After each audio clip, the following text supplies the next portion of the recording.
200만 원이면 충분할 줄 알았죠. 그런데 정말 무서운 건 부족하다는 걸 한 달 만에 알게 된다는 겁니다. 많은 분들이 둘이서 아껴 쓰면 되지 않겠나 이렇게 생각하시지만요. 은퇴하고 나서 처음 맞는 그 한 달이 사람을 완전히 무너뜨립니다. 생활비가 아니라 생활의 틈이 무너지는 거예요. 하루하루 새어나가는 돈, 예측 못한 지출, 물가가 주는 압박, 그리고 이게 앞으로 평생인데라는 그 막막함. 이게 사람을 순식간에 패닉으로 몰아넣습니다. 저도 상담하면서 제일 많이 듣는 말이 뭐냐면요. 선생님, 200이면 괜찮다 생각했는데 이게 아니네요. 이 말이 진짜 많아요. 200만 원은 절대 적은 돈이 아닌데 문제는 이 돈이 은퇴 후 현실 속에서는 너무 빠르게 녹아버린다는 거예요. 특히 한국에서 살면 더 그렇죠. 나이 든 부부가 살아가면서 마주하는 지출은 우리가 아는 2030대 생활비랑 완전히 다릅니다. 그래서 많은 분들이 은퇴 첫 해에 크게 흔들리고 계산을 완전히 다시 해야 한다는 걸 체감하게 됩니다. 그럼 이제 이야기를 본격적으로 풀어볼게요. 당신도 아마 마음 한쪽에서는 뭔가 불안하실 거예요. 정말 200으로 사라질까? 하는 불안. 그 감정을 외면하지 말고 지금 여기서 한번 현실을 차근히 같이 보자는 겁니다.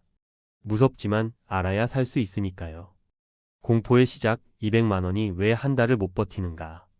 은퇴 후 지출은 크게 5가지가 갑자기 커져요. 첫째는 기본 생활비예요. 특히 한국에서 두 사람이 밥 세 끼 먹고 마트 갔다. 딱 기본적인 품목만 사도 벌써 10만 단위로 올라요. 파를 두 단만 넣어도 만원, 과일 3가지만 집어도 3만 원 사라지죠. 둘째는 병원비입니다. 나이가 들면 큰 병이 없어도 병원에 들락거리게 되는데 병원 갈 때마다 만원, 5만 원 이렇게 나가요. 약값은 생각보다 비싸고요. 그냥 가끔 가는 병원비가 아니라 생활비처럼 반복되는 병원비가 되는 거예요. 셋째는 예상 못한 변동비입니다. 친구 경조사, 손주 용돈, 가족 모임, 집 수리, 갑작스러운 교통비, 명절 지출 이건 30대 때보다 훨씬 커요. 왜냐하면 은퇴 후에는 돌아갈 직장이 없어서 이런 돈들을 감당하는 감정적 스트레스가 훨씬 큽니다. 넷째는 여가비입니다. 은퇴하면 시간이 생기는데 문제는 그 시간이 비용을 만들어요. 집에만 있으면 우울하고 나가면 돈이 들고 탁구장, 수영장, 커피 한 잔, 교통비 이런 것들이 쌓이면 한 달에 10만, 20만이 금방이에요. 다섯째는 물가입니다. 생활비가 그냥 올라가는 게 아니라 비정상적으로 빨리 올라가고 있다는 게 공포예요. 10년간 물가가 3040% 이상 오른 분야도 많아요. 고정 수입이 늘지 않는 은퇴자에게 물가는 천천히 다가오는 파산의 그림자 같은 존재입니다. 그래서 200만 원은 실제로 써보면 고정비 120만 정도 나가고 남은 80만에서 병원이랑 예상치 못한 지출이 치고 들어오면 끝나는 구조입니다.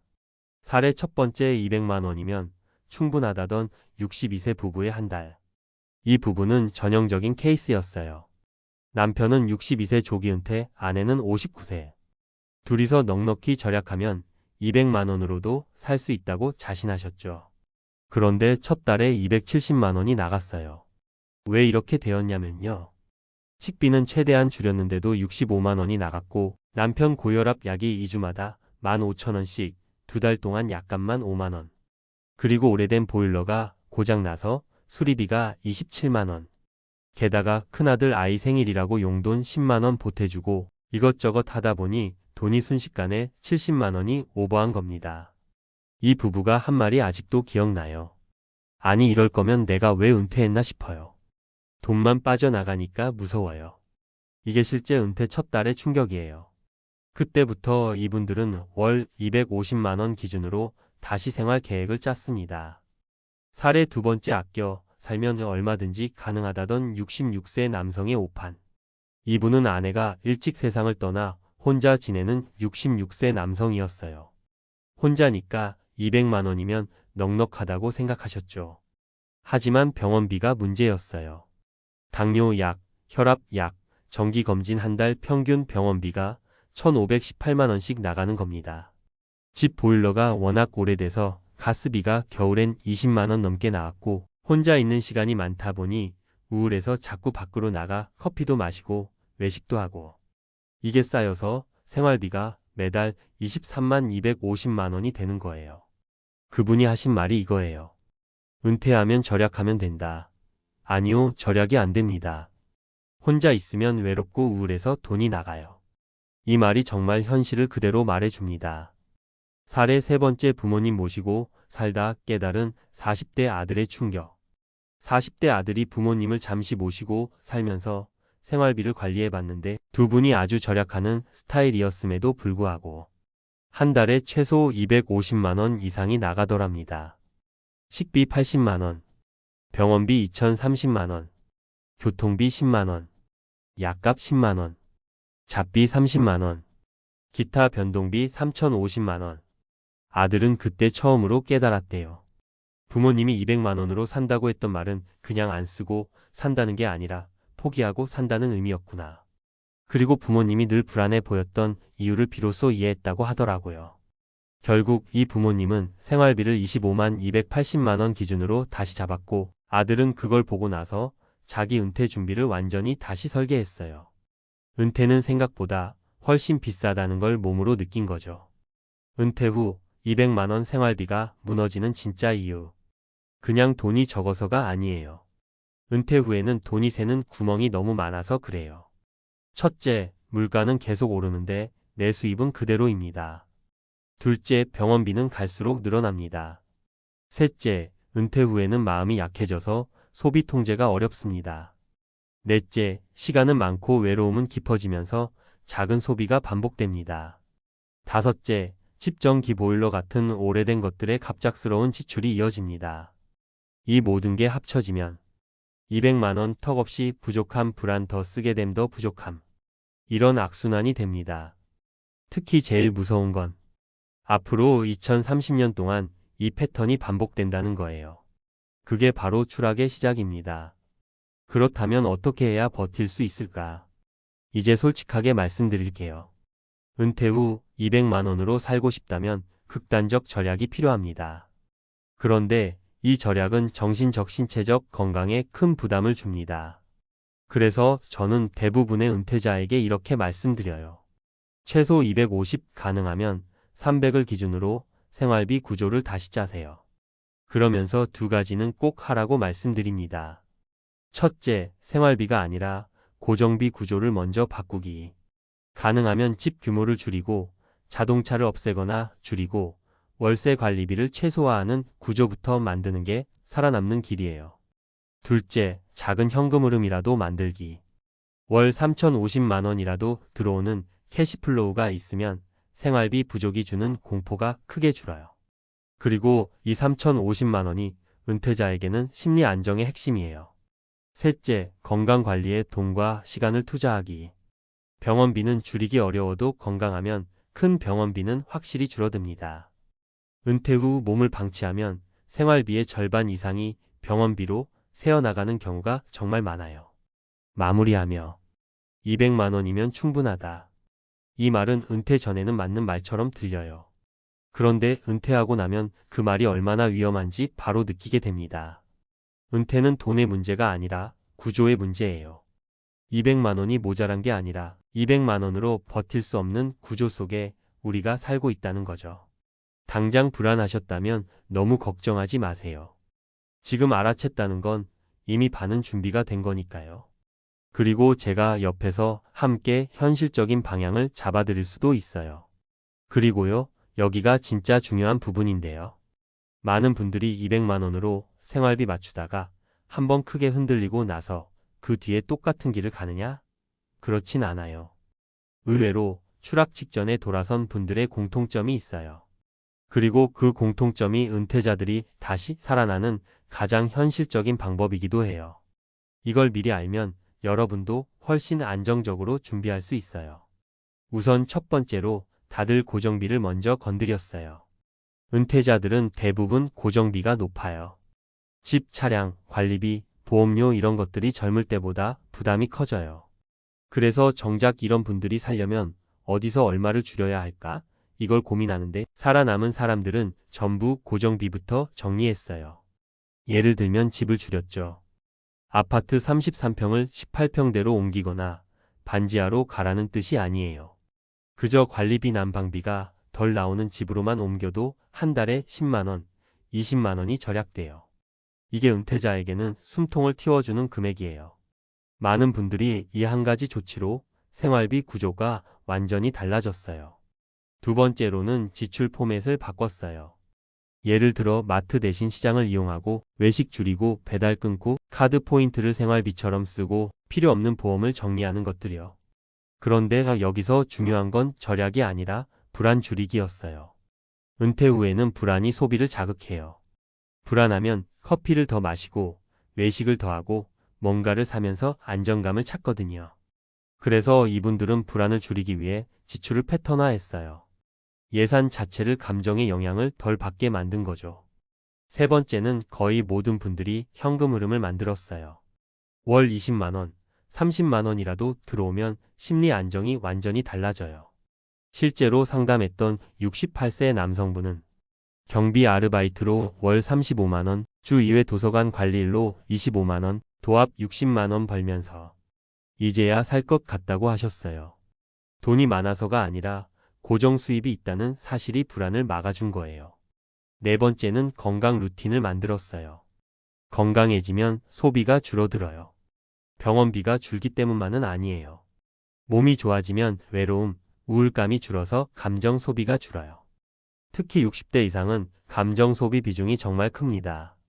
걷기, 수영, 탁구 같은 일상 루틴이 생활비를 근본적으로 안정시켜줘요. 마지막으로 가장 중요한 건 바로 이거예요. 생활비 기준을 200만 원에 맞추는 것이 아니라 내가 감당할 수 있는 구조를 만드는 것이에요. 이 기준이 잡히면 생활비는 억지로 줄이지 않아도 자연스럽게 안정돼요. 실제로 추락 직전까지 갔던 분들이 하나같이 이렇게 말하셨어요. 생활비를 줄이려고만 했을 땐 불안했는데 생활 구조를 바꾸고 나니까 돈이 알아서 버티네요. 결국 은퇴는 돈의 싸움이 아니라 구조의 싸움이에요. 이 100만이든 200이든 300이든 구조가 잡힌 사람은 버티고 구조가 무너지면 소득이 얼마여도 흔들립니다. 언젠가 시골 가서 조용히 살면 다 해결될 거라 생각하셨죠? 그런데요, 은퇴해서 집 내려놓고 딱 1년만 살아보면 압니다. 문제는 도시가 아니라 내 삶 전체였다는 걸요. 시골에 내려가면 돈 걱정도 줄고 사람 눈치도 안 보고 평생 일하느라 닫혀있던 마음도 조금은 펴질 줄 알잖아요. 그런데 막상 내려가 보면 그곳엔 우리가 예상하지 못한 현실이 숨어 있습니다. 생활비, 외로움, 건강 문제, 관계 문제. 어느 하나 쉬운 게 없더라고요. 저도 처음엔 그랬어요. 시골 내려가면 마치 천국 모드가 켜질 줄 알았습니다. 도시 소음도 없고 상사 눈치도 없고 시장 가면 5,000원어치 채소 한 봉지 듬뿍 넣어주는 사람들. 그런 풍경만 떠올리면서 아, 노후엔 역시 시골이지 했는데요. 그런데 제가 만나본 은퇴자들은 한결같이 똑같은 말을 하셨어요. 살아보니 생각했던 것과 완전히 다르더라고요. 시골은 꿈을 꾸러가면 망하고 현실을 보러 가면 버틸 수 있습니다. 이 말을 듣고 왜 이런 이야기를 할까? 이유를 깊게 들어봤어요. 그리고 깨달았습니다. 시골은 준비된 사람만 행복할 수 있는 곳이라는 걸요. 제가 여러 은퇴 부부들을 직접 만나보고 그분들이 시골에서 겪은 공통된 문제들과 해결법을 하나씩 정리해서 말씀드릴게요.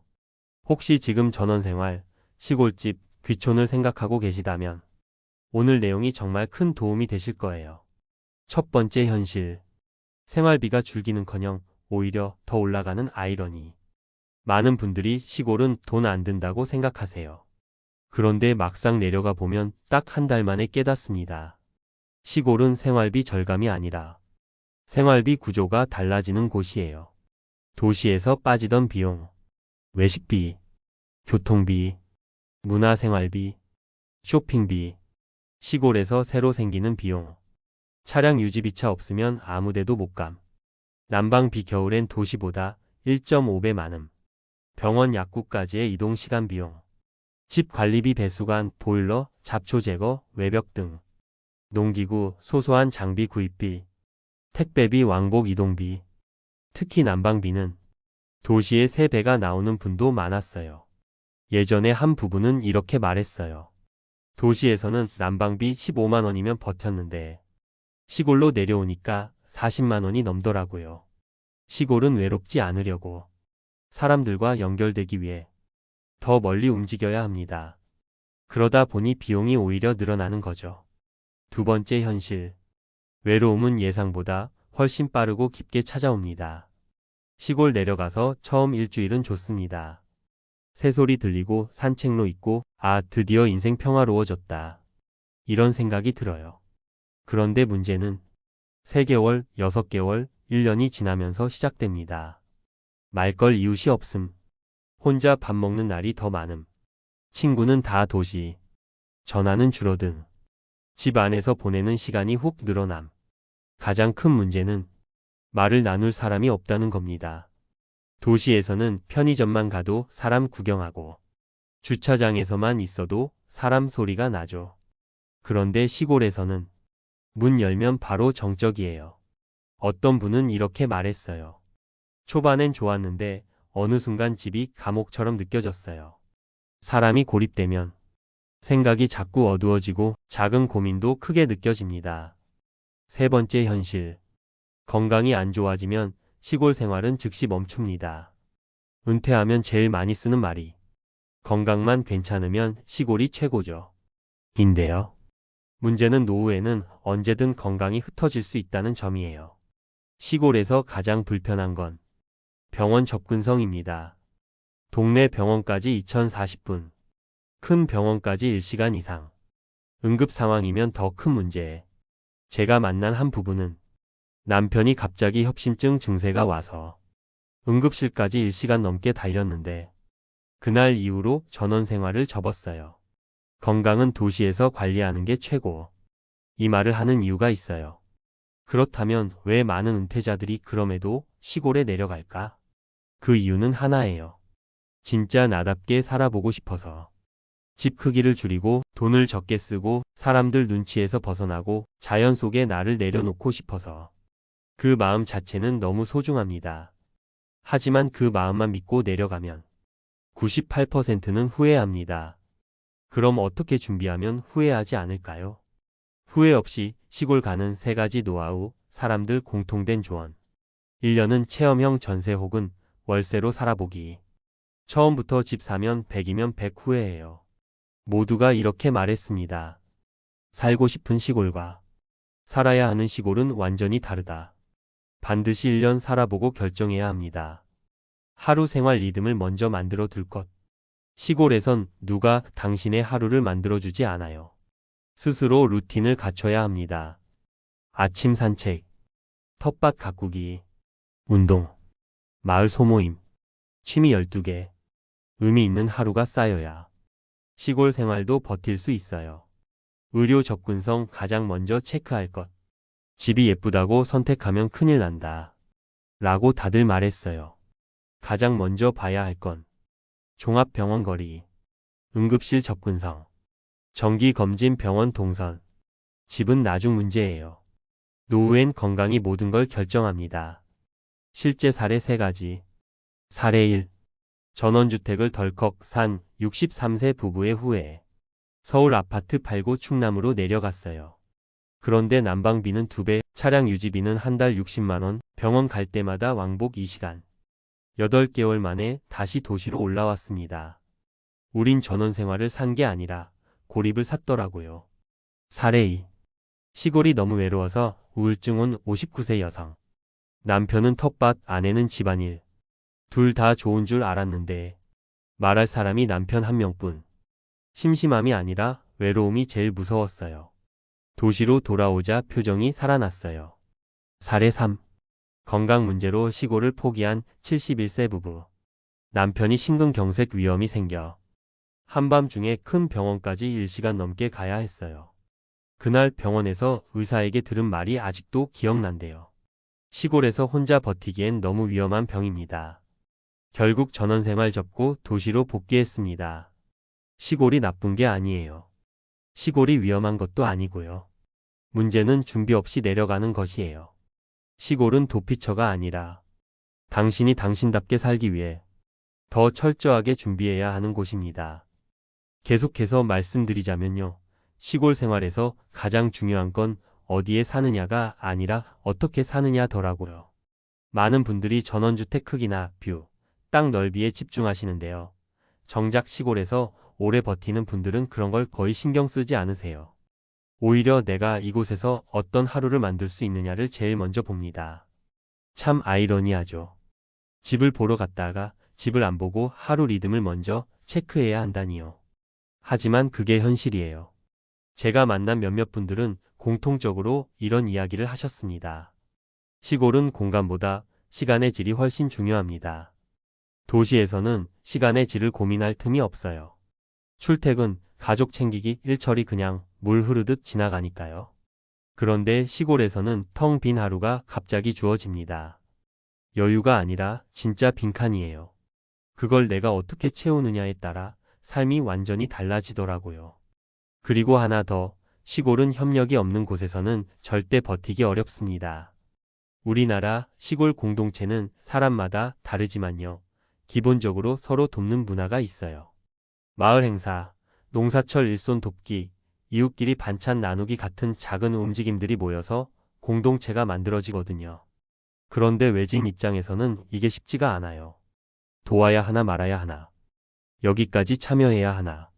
이런 고민을 하루에도 몇 번씩 하게 됩니다. 그러다 보니 결국 마을과 연결된 사람들은 버티고 연결 실패하면 금방 지쳐서 나옵니다. 한 분은 이런 얘기를 했어요. 도시에선 그냥 나 하나만 챙기면 되는데 시골은 관계가 재산입니다. 이 말이 정말 인상 깊었어요. 관계를 잘 맺는 사람이 돈 없이도 잘 살고 관계에 어색한 사람은 돈이 있어도 적응을 못 하더라고요. 또 중요한 건 부부 사이의 거리 조절이에요. 시골로 가면 부부가 함께 있는 시간이 폭발적으로 늘어납니다. 도시에서 일할 때는 서로 하루 절반 이상을 떨어져 살았잖아요. 그런데 시골은 그 시간이 전부 함께입니다. 이게 안 맞으면 정말 많이 힘들어져요. 한 아내분은 이렇게 말했어요. 남편이랑 하루 종일 같이 있으니까 숨 막히더라고요. 시골이 문제가 아니라 우리 둘의 리듬이 안 맞았던 거예요. 반대로 어떤 부부는 오히려 함께 있는 시간이 늘면서 서로를 다시 배우게 됐다. 더 돈독해졌다는 분들도 있었어요. 결국 시골 생활은 집도, 땅도, 풍경도 아닙니다.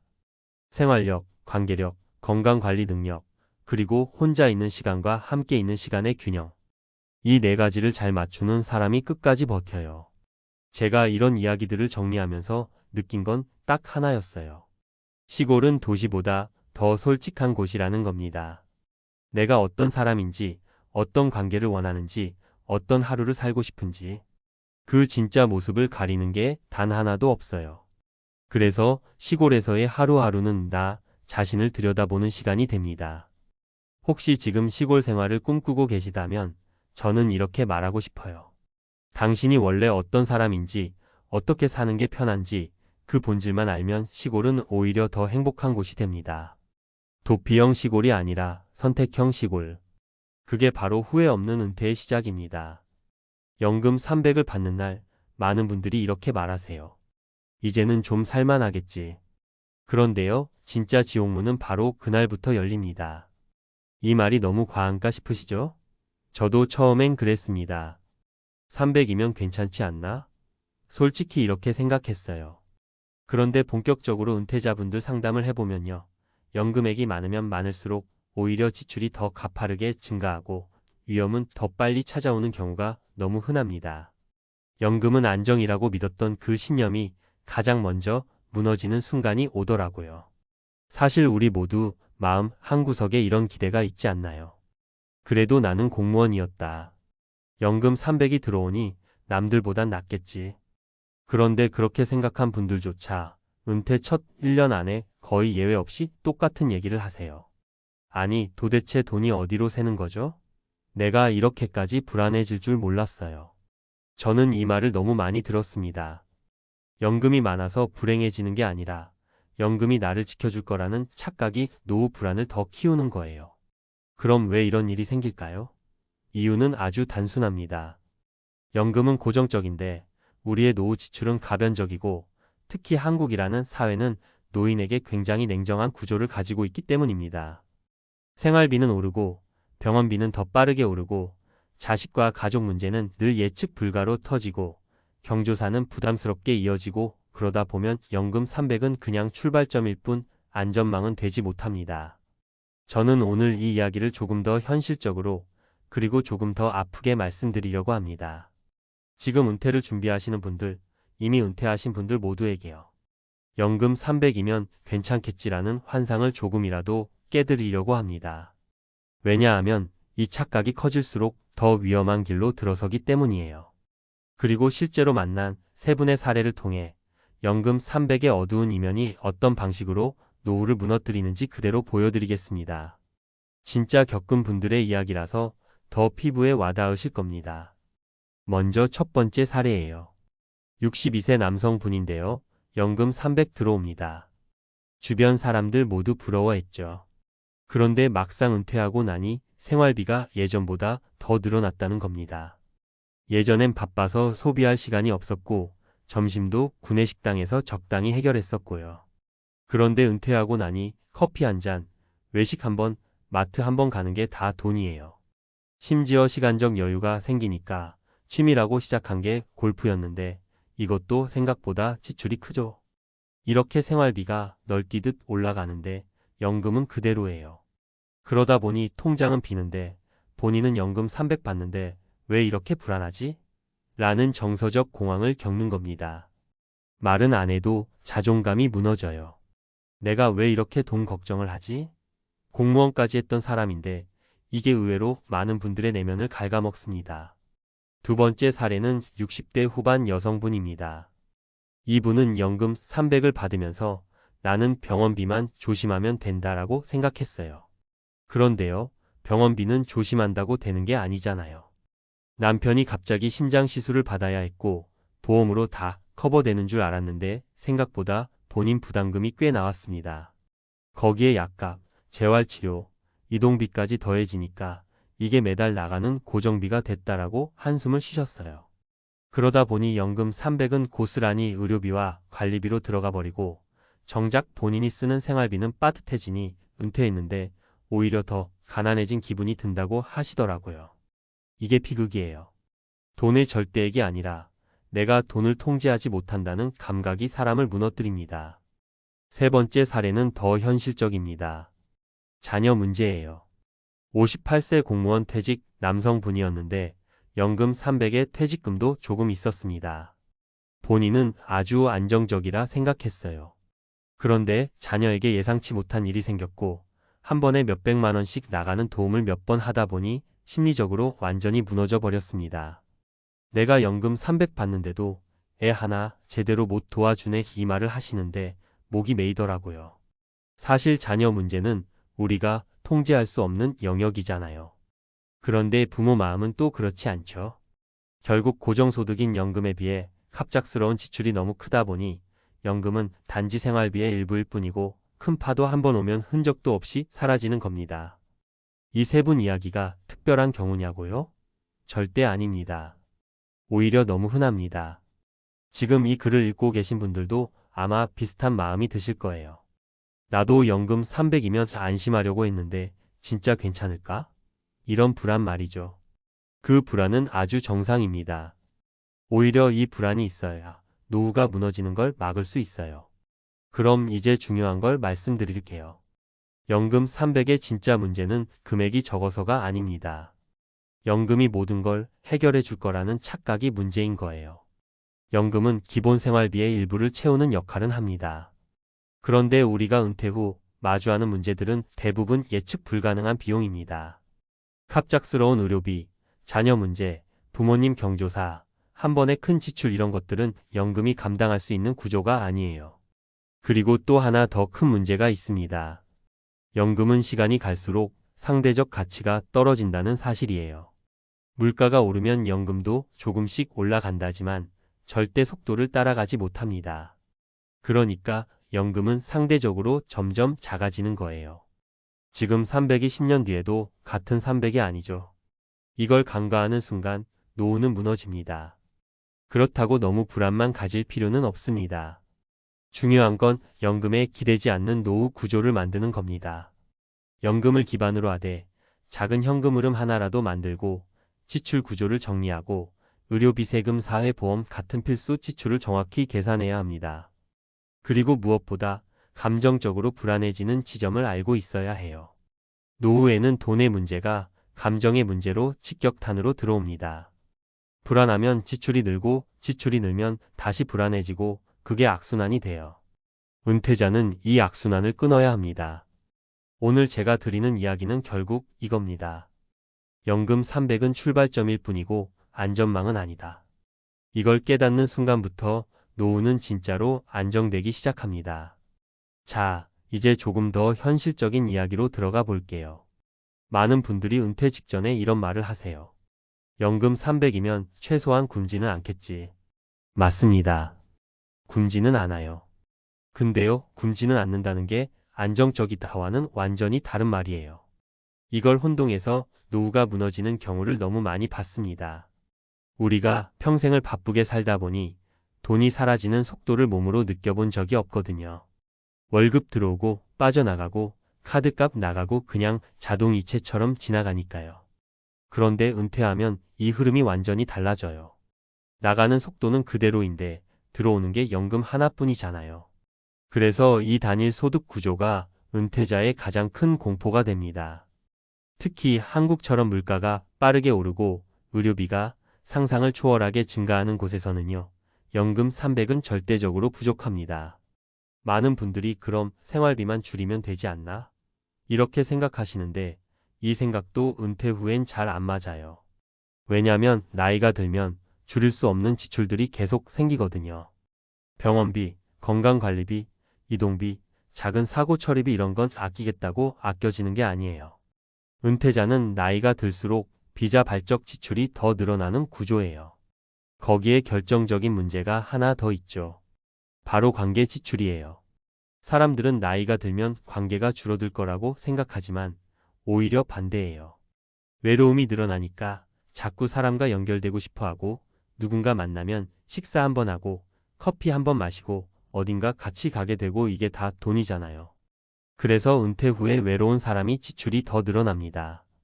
이건 데이터를 봐도 그래요. 사회적 고립이 높을수록 지출이 더 가파르게 증가합니다. 연금 300은 이런 현실적 지출을 감당하기에는 턱없이 작은 거예요. 그리고 은퇴자 분들이 가장 크게 착각하는 게 있어요. 나는 소비를 잘 통제할 수 있는 사람이다. 그런데 은퇴하면요, 그 통제력이 무너집니다. 왜냐면 일이라는 시스템이 사라지는 순간 우리의 감정이 소비를 지배하거든요. 허전함, 외로움, 불안, 심심함 이런 감정은 사람을 지출로 달래게 만들어요. 카페 가고 약간 좋은 재료 사 먹고 친구 만나고 여기저기 다니고 이런 행동들이 쌓이면 금방 50, 100, 150이 사라져요. 이게 바로 연금 300의 역설입니다. 많다고 생각해서 안심했는데 심리적 느슨함과 감정 소비가 결합되면 더 빨리 돈이 없어지고 더 깊은 불안이 찾아옵니다. 그래서 저는 은퇴자 분들에게 꼭 이렇게 말씀드려요. 연금 300이 아니라 지출 구조를 먼저 점검해야 살아남습니다. 연금은 우리가 바꿀 수 없지만 지출 구조는 필요한 만큼 조정할 수 있어요. 고정비를 줄이고 불필요한 구독이나 멤버십 없애고 생활 패턴에 맞게 동선을 재정리하고 병원비 대비 시스템을 만들고 이런 것들이 진짜 노후 생존 전략입니다. 그런데 많은 분들이 은퇴 직후에는 이걸 안 해요. 왜냐면 아직 현실 감각을 못 느낀 상태거든요. 그러다 1년이 지나고 통장 잔고가 흔들리기 시작하면 그때부터 불안이 폭발합니다.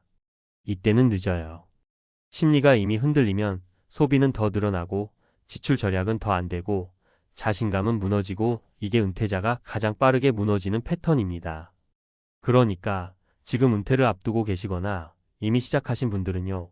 연금 300이라는 숫자에 기대기보다 이 돈이 앞으로 내 삶을 지탱할 수 있을까? 라는 질문을 스스로에게 던져보셔야 합니다. 그리고 그 질문이 불편할수록 당신은 지금 더 준비된 사람입니다. 불안은 위험 신호가 아니라 살아남으라는 경고예요. 한국 갔다가 생존이 어려워 다시 미국으로 도망친 한인 노인들. 어르신들 이야기 들어보면요. 처음엔 다들 이렇게 말하세요. 그래도 고향인데 한국 가서 노후 보내면 정 붙이고 살겠지. 근데 막상 한국에 내려서 몇 달 살아보잖아요. 그때부터 입에서 이 말이 나옵니다. 아, 내가 왜 왔지? 내가 생각하던 한국이 아니었네. 이게 그냥 후회 정도가 아니라 진짜 몸이 떨릴 정도의 공포로 바뀌는 경우가 너무 많습니다. 살다 보면 느껴지는 거죠. 아, 여기서는 내가 살아남기 힘들겠구나. 그렇다고 다시 미국으로 돌아가려면 체류 문제, 비용, 거주지, 의료보험 다 엉키고. 이게 진짜 아무나 할 수 있는 선택이 아니거든요. 그래도 결국 도망치듯 다시 미국으로 향한 분들이 있다는 건 그만큼 한국에서 겪은 현실이 잔혹했다는 뜻이죠. 미국에서 오래 사셨던 분들일수록 한국의 변화 속도가 너무 빨리 느껴지세요. 한국이 예전 같은 한국이 아니라는 거죠. 모든 게 빠르고 사람이 많고 경쟁이 치열하고 작은 것도 돈이 새어나가고 병원비는 생각보다 나가고 교통은 복잡하고 마음 붙일 데는 없고 미국의 느긋하고 여유 있는 분위기에 익숙해진 분들에게는 그 모든 게 부담으로 달려듭니다. 괜히 고향이 그립고 한국이 좋아 보여서 들어갔는데 거기서 느끼는 건 그리움의 반대인 고립과 긴장인 거죠. 특히 나이가 들수록 몸이 편해야 하고 사람도 편해야 하고 마음도 편해야 하는데요. 한국의 속도는 그런 걸 허락하지 않아요. 모든 게 바쁘고 정신없고 조용히 쉬고 싶은데 주변은 늘 시끄럽고 교통도 빡빡해서 하루 한 번 밖에 나가는 것도 일이 되고 그러다 보면 자꾸만 미국이 떠오르죠. 미국에서는 내가 하루 종일 조용히 있었지. 미국에서는 병원 가는 것도 덜 부담됐는데 미국에서는 걷는 것도 편했는데 이런 생각들이 쌓이다 보면 사람 마음이 한 방향으로 기울기 시작합니다. 가장 큰 문제는 삶의 비용이에요. 한국이 싸다는 건 예전 이야기고 지금은 미국보다 더 비싸다. 이렇게 말하는 한인들은 정말 많아요. 특히 은퇴자 입장에서는 하루 지출이 너무 빠르게 사라져요. 병원, 교통, 외식, 관리비, 작은 행사 하나도 부담이 돼요. 어디든 돈이 새고 자식들 설이나 추석 챙기다 보면 몇 달 안에 예산이 뚝 떨어지기도 합니다. 그때 드는 감정이 바로 공포예요. 이렇게 살면 몇 년이나 버틸까? 내가 여기서 아프기라도 하면. 이런 생각들이 밤마다 목을 조르듯 올라옵니다. 그리고 가장 결정적인 변수는 외로움입니다. 한국은 가족 이웃 중심의 문화라서 그 안에 자연스럽게 섞이지 못하면 하루가 끝나고 밤이 오면 정말 견디기 어려운 고립감이 찾아와요. 미국에서 이웃 없이도 잘 지냈던 분들도 한국에서는 다르게 느껴지거든요. 왜냐하면 한국에서의 고립은 혼자만 느긋하게 사는 분위기가 아니라 다들 바쁘고 정신없는 곳에서 나만 멈춰있는 느낌이라 더 고립돼 보이는 거죠. 그래서 많은 한인 어르신들이 말합니다. 한국이 아니라 내가 한국에서 더 이상 어울리지 못하는 나이가 된 거구나. 그리고 결국 다시 미국행을 선택하게 되는 거죠. 이제부터 실제 사례 3가지를 들려드릴게요. 이게 그냥 이야기 수준이 아니라 실제로 수많은 한인 어르신들이 겪고 계신 현실입니다. 첫 번째는 뉴저지에서 오랫동안 살다가 한국으로 들어가신 80 넘은 분 이야기예요. 한국 생활을 너무 그리워해서 죽기 전에 고향 가서 살다 가겠다는 마음으로 들어가셨는데요. 막상 들어가 보니 병원 가는데 몇 시간이 걸리고 교통비가 생각보다 많이 들고 진료비도 계속 나가고 혼자 사시니까 빨래, 음식, 병원, 마트 이런 모든 걸 직접 해야 하는 게 힘들어지기 시작했어요. 근데 문제는 미국에서 받던 공공 지원이 한국에서는 끊겼다는 점이었죠. 몇 달 지나자 통장 잔고가 빠르게 줄어드는 걸 눈으로 보면서 공포가 찾아왔대요. 그러다 결국 다시 미국 돌아오겠다고 결심했죠. 다만 돌아가는 과정도 힘들었어요. 재입국 절차, 의료보험 재가입, 거주지 다시 찾는 과정이 너무 고단했지만 그래도 한국에서 사는 것보단 미국이 낫다고 하시더라고요. 거기선 그냥 사라지는 느낌이었는데 한국에서는 하루하루가 버텨지는 느낌이었어. 이 말이 너무 선명하게 기억에 남습니다. 두 번째는 캘리포니아 살던 한인 부부 이야기입니다. 이 부부는 한국의 문화가 너무 그리웠대요. 맛있는 음식, 사람 냄새, 가까운 병원, 모든 게 행복해 보였죠. 근데 한국 와서 실제로 살아보니까 생활비가 상상 이상으로 올라 있는 거예요. 집세에서 관리비, 음식값, 커피값, 교통비, 병원비까지. 특히 부인이 몸이 안 좋았는데 병원 갈 때마다 부담되는 비용이 계속 쌓이니까 살림살이가 눈에 보이게 휘청거리기 시작했대요. 한 번은 남편이 그러더라고요. 미국에서는 그래도 보험이 커버되는 부분이 많았는데 한국에서는 너무 큰 돈이 한 번에 나가니까 그게 더 무섭더라. 결국 이 부부는 한국에서 1년도 채 못 버티고 다시 캘리포니아로 돌아갔습니다.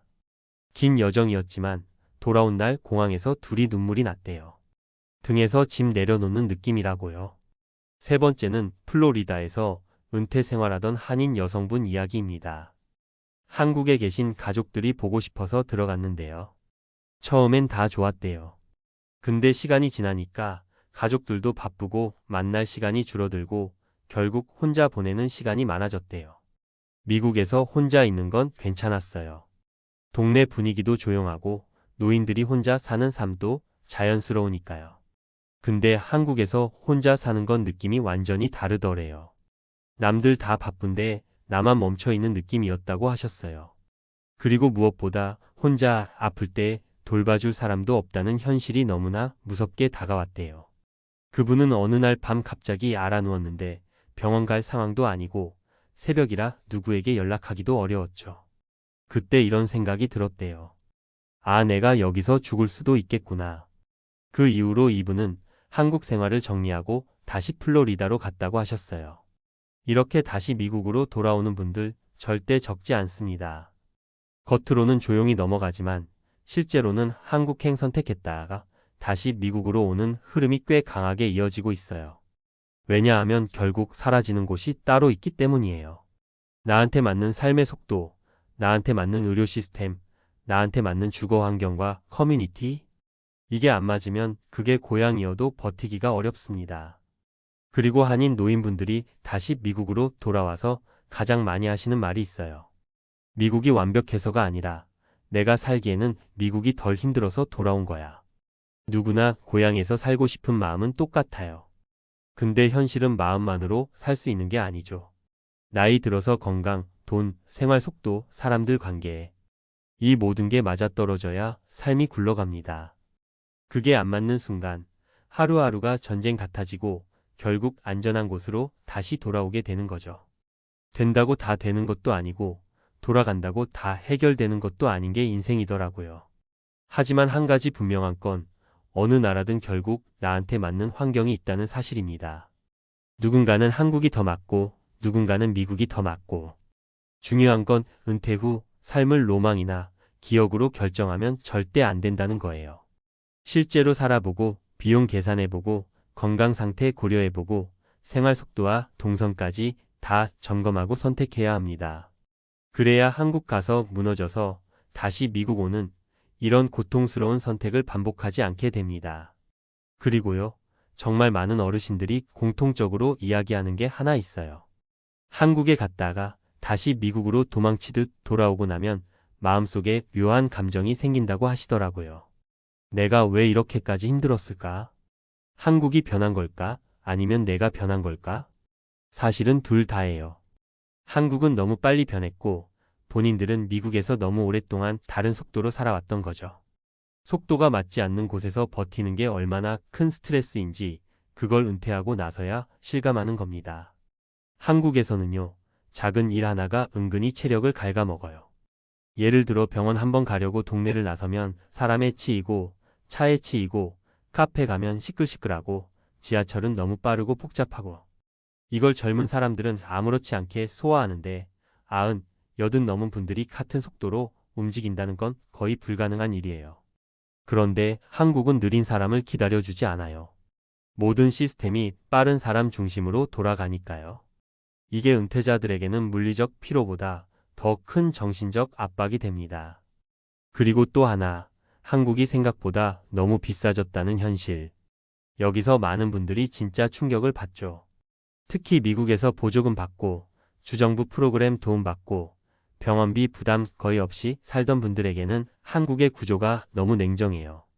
나라가 도움을 주지 않는 게 아니라 도움을 받으려면 너무 많은 절차, 증빙, 요건들을 맞춰야 하고 그게 또 고령층에게는 벽처럼 느껴지는 거죠. 그렇다 보니 점점 이런 생각이 들기 시작해요. 여긴 내가 살아가야 하는 곳이 아니라 젊은 사람들이 뛰는 무대구나. 이 말을 하시면서 허탈하게 웃는 어르신들 참 많습니다. 한국이 싫어서가 아니라 한국이 너무 빨라서 그 안에서 자신이 미끄러져 나가는 느낌을 견딜 수 없었다고 하시더라고요. 사람 문제도 큽니다. 한국은 관계의 밀도가 높잖아요. 누구랑 밥 먹고 누구랑 지내고 가족들이 얼마나 자주 찾아오고 이런 게 너무 중요해요. 근데 미국식 삶은 이웃과 서너 달 말 안 해도 아무 일 없는 문화죠. 그러니까 다시 한국 들어가면 관계의 밀도 자체가 부담이 됩니다. 갑자기 모임이 생기고 경조사가 생기고 사람 만나서 덕담 나누는 것도 피곤해지고 젊었을 땐 괜찮았던 것들이 나이 들면 다 무게가 돼버리는 거예요. 그러다 어느 날 문득 이런 순간이 찾아오죠. 집에 불 켜져 있는데도 마음이 어둡게 깔리는 느낌. 누구도 나를 기다려주지 않고 내 속도를 맞춰주지 않는다는 느낌. 그때 많은 분들이 얘기합니다. 아, 미국이 그립다. 미국이 좋아서가 아니라 미국이 숨 쉴 수 있는 곳이라서 그립다고요. 그래서 결국 다시 짐을 싸고 다시 비행기 표를 끊고 다시 미국으로 돌아오는 겁니다. 이게 편해서가 아니라 사라지는 곳이 그곳이기 때문에요. 여러분, 정말 무서운 얘기 하나부터 먼저 드릴게요. 은퇴자들 사이에서 은근히 떠도는 말이 있습니다. 집 잘못 사면 힘들어진다. 근데 차 잘못 사면 바로 무너진다. 이 말이 왜 나왔는지 아세요? 은퇴금 들여서 차 한 대 바꾸는 순간 그 뒤에 따라오는 유지비 보험료 세금 폭탄이 생각보다 훨씬 크기 때문입니다. 특히 60대 이후에는 이게 그냥 부담이 아니라 진짜로 노후를 흔드는 파도처럼 밀려와요. 오늘은 그 이야기 한번 제대로 해보려고 합니다. 솔직히 말해서 은퇴한 분들이 차 바꾸는 건 나쁜 선택이 아니에요. 평생 일만 했고 출퇴근하느라 고생했고 이제 조금 편하게 타고 다니고 싶잖아요. 그 마음 너무 이해합니다. 근데 문제는 은퇴하면 돈 구조가 완전히 바뀐다는 거예요. 예전엔 월급이 매달 들어왔지만 이제는 나가는 돈만 확실하고 들어오는 돈은 제한적이죠. 이걸 감안하지 않으면 차 한 대가 그냥 차가 아니라 노후 자금의 구멍을 뚫는 흉기가 될 수 있어요. 이제부터 말씀드릴 얘기들은 실제 은퇴자들이 겪은 사례들이라 더 현실적이에요. 아마 들으시면 아, 이래서 은퇴 후엔 차 선택이 위험하구나 하고 몸서리치게 되실 겁니다. 이야기 하나부터 해볼게요. 가장 자주 듣는 케이스가 이겁니다. 평생 일만 하느라 남한테 보여줄 차도 한번 못 타보고 은퇴금 들어오자마자 이제는 나도 좀 타보자 하면서 3천만 4천만 원대의 중형 세단을 뽑는 거죠. 근데 이 단계에서 대부분 보험료를 계산 안 해요. 60대 보험료 여러분 생각보다 훨씬 높습니다. 거기에 대물자차 긴급 출동까지 넣으면 매달 자동이체가 서너 번씩 빠져나가요. 문제는 여기서 끝이 아니라는 거예요. 새 차니까 주행거리 많아지고 주행거리 많아지니까 기름값 올라가고 기름값 올라가니까 생활비 줄여야 하고 이게 진짜 도미노예요. 차 타는 건 좋은데 타고 나오면 돈이 빠져나가는 느낌이라고 하소연하시는 분들이 정말 많아요. 특히 혼자 사시는 60대 은퇴자들은 더더욱 그 타격이 커요. 두 번째로 흔한 상황은 이겁니다. 연비 좋다는 얘기만 듣고 디젤이나 하이브리드 차를 샀다는 분들. 근데 은퇴하고 나면 대부분 장거리 안 다니잖아요. 근데 디젤차는 주행거리가 짧으면 오히려 문제 생겨요. 매연 저감 장치 경고등 뜨고 수리 한번 하면 두세 백이 그냥 나가요. 장거리 안 타면 연비의 장점도 못 누리고요. 이분들이 말해요. 차값보다 수리비가 더 무섭네. 이럴 줄 알았으면 그냥 가벼운 차 샀지. 근데 그때는 이미 늦었죠. 은퇴금으로 샀기 때문에 차를 쉽게 팔지도 못해요. 팔면 손해가 너무 크니까요. 세 번째 케이스는 좀 가슴 아픈 이야기예요. 아들이나 딸이 부모님에게 이제 은퇴하셨으니까 안전한 큰 차 타세요 라고 권해서 SUV를 산 경우예요. 마음은 너무 따뜻한데 현실은 너무 냉혹해요. SUV는 차값도 비싸고 유지비가 엄청나요. 타이어 하나 갈아도 승용차 2배 가격이고 연비는 더 안 나오고 보험료도 더 비싸요. 그러다 보니 이런 얘기를 하십니다. 큰 차는 정말 편하긴 한데 이걸 유지하려면 생활이 너무 빠듯해진다. 게다가 나이 들어가면 큰 차가 주차하기도 어렵고 시야가 넓어도 몸이 따라주지 않을 때가 많아서 오히려 위험할 때도 있어요. 그러니까 이 선택이 결국 돈과 건강 모두에서 스트레스가 돼버리는 거예요. 여기까지 들으셨으면 아마 공통점이 하나 보이실 거예요. 은퇴하고 차를 바꾸면서 유지비라는 걸 거의 고려하지 않는다는 점이에요. 차를 살 때는 차값만 생각하는데 은퇴 이후엔 차값보다 유지비가 훨씬 더 중요해요. 매달 들어오는 연금 간단한 아르바이트 저축 인출로 삶이 유지되는 구조에서는 월 몇만 원이 아니라 월 몇십만 원이 새로 생긴다는 건 정말 큰 충격이에요. 특히 은퇴자분들이 공통으로 말하는 게 있어요. 차 바꾸고 6개월은 좋아. 근데 1년 지나면 뒤통수 맞는다. 보험료, 유류비, 정비비, 경조사비, 병원비가 한꺼번에 오는 시기. 바로 그때 차 유지비까지 겹치면 노후 생활비가 순식간에 흔들립니다. 이제 조금 현실적인 얘기를 해볼게요. 은퇴한 이후에는 차가 좋은 차냐가 아니라 견딜 수 있는 차냐가 기준이 돼야 해요. 우리가 젊을 때는 가끔 무리해도 됐어요. 보너스 나오면 메꾸고 내년엔 더 벌면 됐으니까요. 근데 은퇴하면요? 내년에 소득이 늘어날 가능성이 거의 없습니다. 그러니까 차를 바꾸면 단순 지출이 아니라 구조적 지출이 생겨요. 한번 늘어난 고정비는 줄이기가 정말 어렵습니다. 차를 팔면 되지 않냐고요? 팔면 손해가 너무 커서 대부분 못 팔아요. 그러니까 계속 끌어안고 살아야 해요. 그럼 어떻게 해야 하느냐? 사실 정답은 어렵지 않아요. 다만 실행이 어려울 뿐이에요. 은퇴 후의 차는 정말 가벼울수록 좋아요. 무조건 연비 좋은 경차나 소형차, 유지비 싸고 보험료 낮은 차가 가장 안정적이에요. 경차는 불편하다고 말하는 분들도 있는데 실제로 경차 타는 은퇴자들 사이에서는 이거 타니까 숨통이 트인다는 말이 정말 많아요. 큰 차를 타다가 작은 차로 바꾸면 생활비가 한 달에 2,040만 원까지 줄어드는 효과가 생기거든요. 이건 연금 20만 원 늘어난 것보다 체감이 훨씬 큽니다. 여러분, 노후는 진짜 작은 지출들이 쌓여서 삶 전체를 흔듭니다. 그 중에서도 차는 사치가 아니라 고정비예요. 그리고 은퇴 후의 고정비는 모든 스트레스의 근원입니다. 그래서 많은 60대 분들이 이렇게 말해요. 은퇴 금액보다 차 유지비가 더 무섭다. 처음에는 멋과 편의를 위해 샀지만 결국 그 차 때문에 외식도 줄이고 병원비도 아끼고 사람 만나는 횟수도 줄어들어요. 그러다 보면 마음도 다치고 삶이 좁아지죠. 차는 삶을 넓혀주는 도구여야 합니다. 근데 은퇴 후엔 잘못 선택하면 삶을 좁히는 족쇄가 돼요. 그러니까 제일 좋은 차는 가벼운 차예요. 내 지갑을 압박하지 않는 차. 탈 때 마음이 편하고 유지할 때 부담이 없는 차. 그게 은퇴자의 삶을 지켜주는 진짜 안전장치입니다. 그러고 보면 은퇴자분들이 차 때문에 스트레스 받는 순간은 대부분 비슷한 순간에서 시작돼요.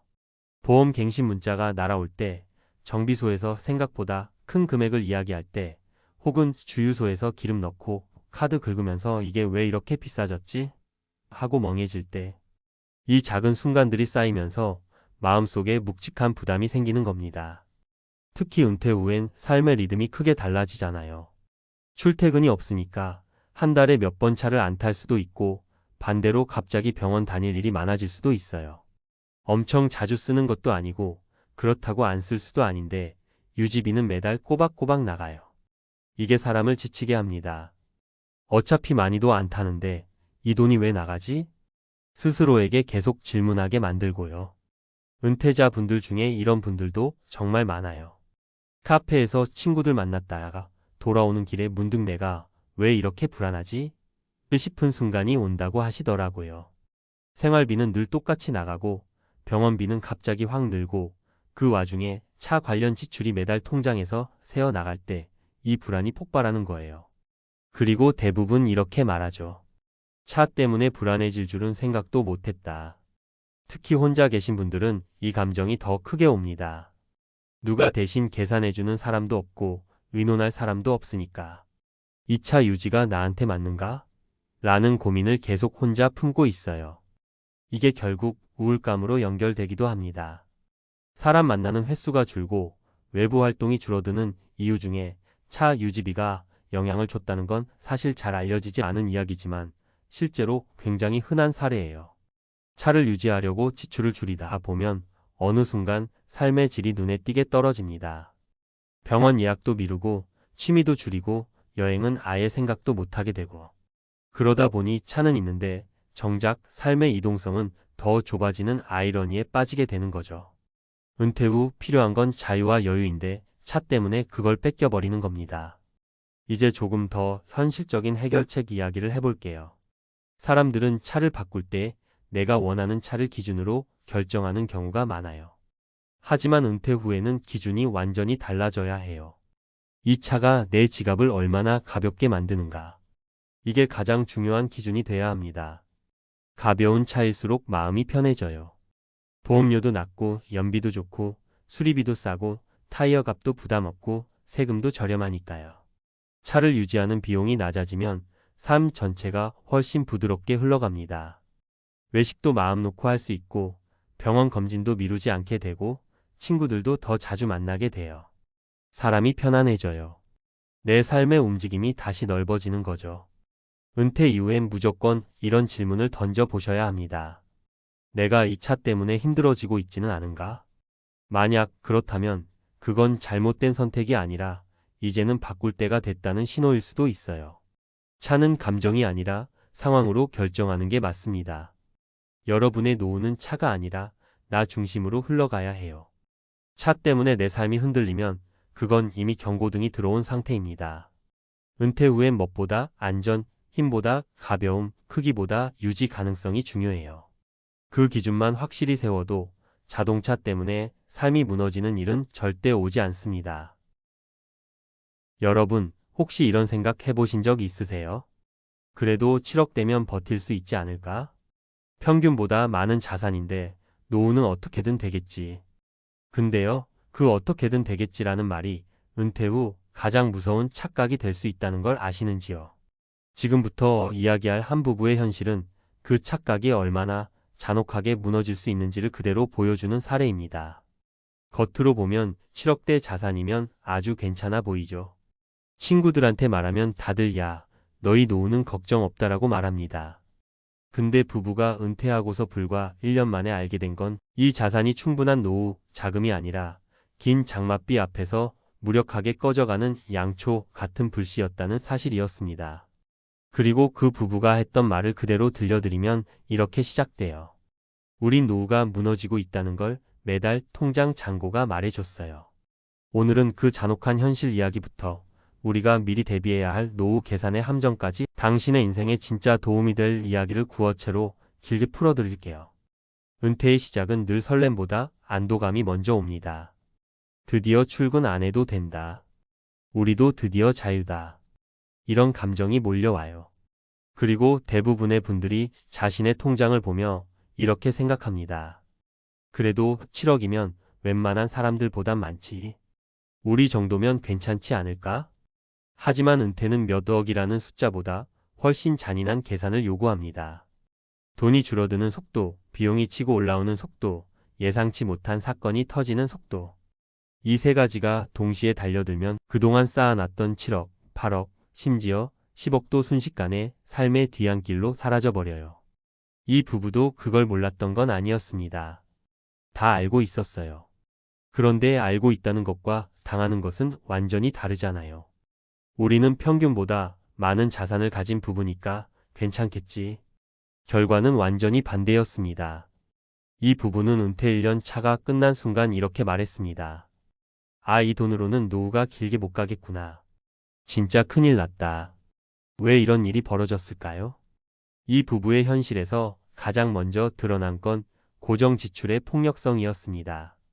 매달 나가는 비용은 줄일 수 있다고 생각하지만 실제로는 줄어들지 않아요. 절대요. 사람이 나이를 먹을수록 고정비는 오히려 늘어납니다. 병원비, 관리비, 식비, 보험료, 자동차 유지비, 갑자기 생기는 경조사비.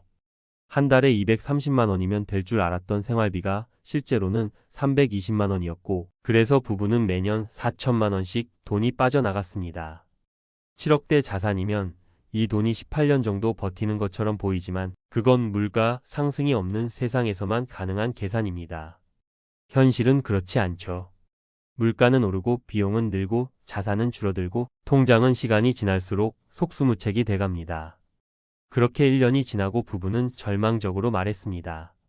노후가 너무 길다. 돈이 버틸 수가 없다.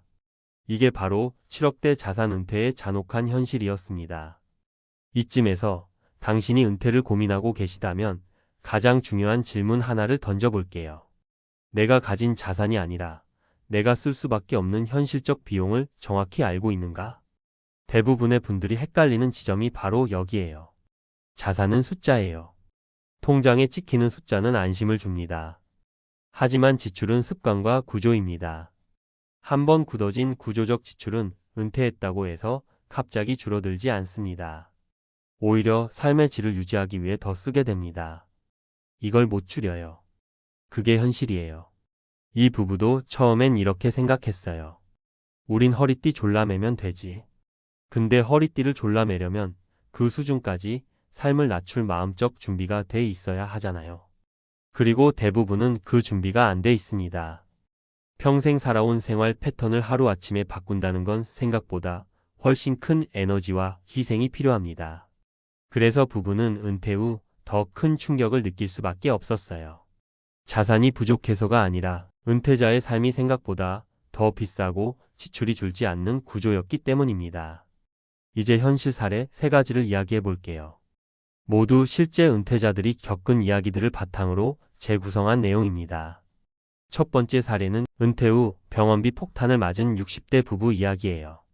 이 부부는 평상시엔 건강했어요. 큰 병도 없었고요. 그래서 의료비는 한 달에 20만 원 정도라고 계산해뒀죠.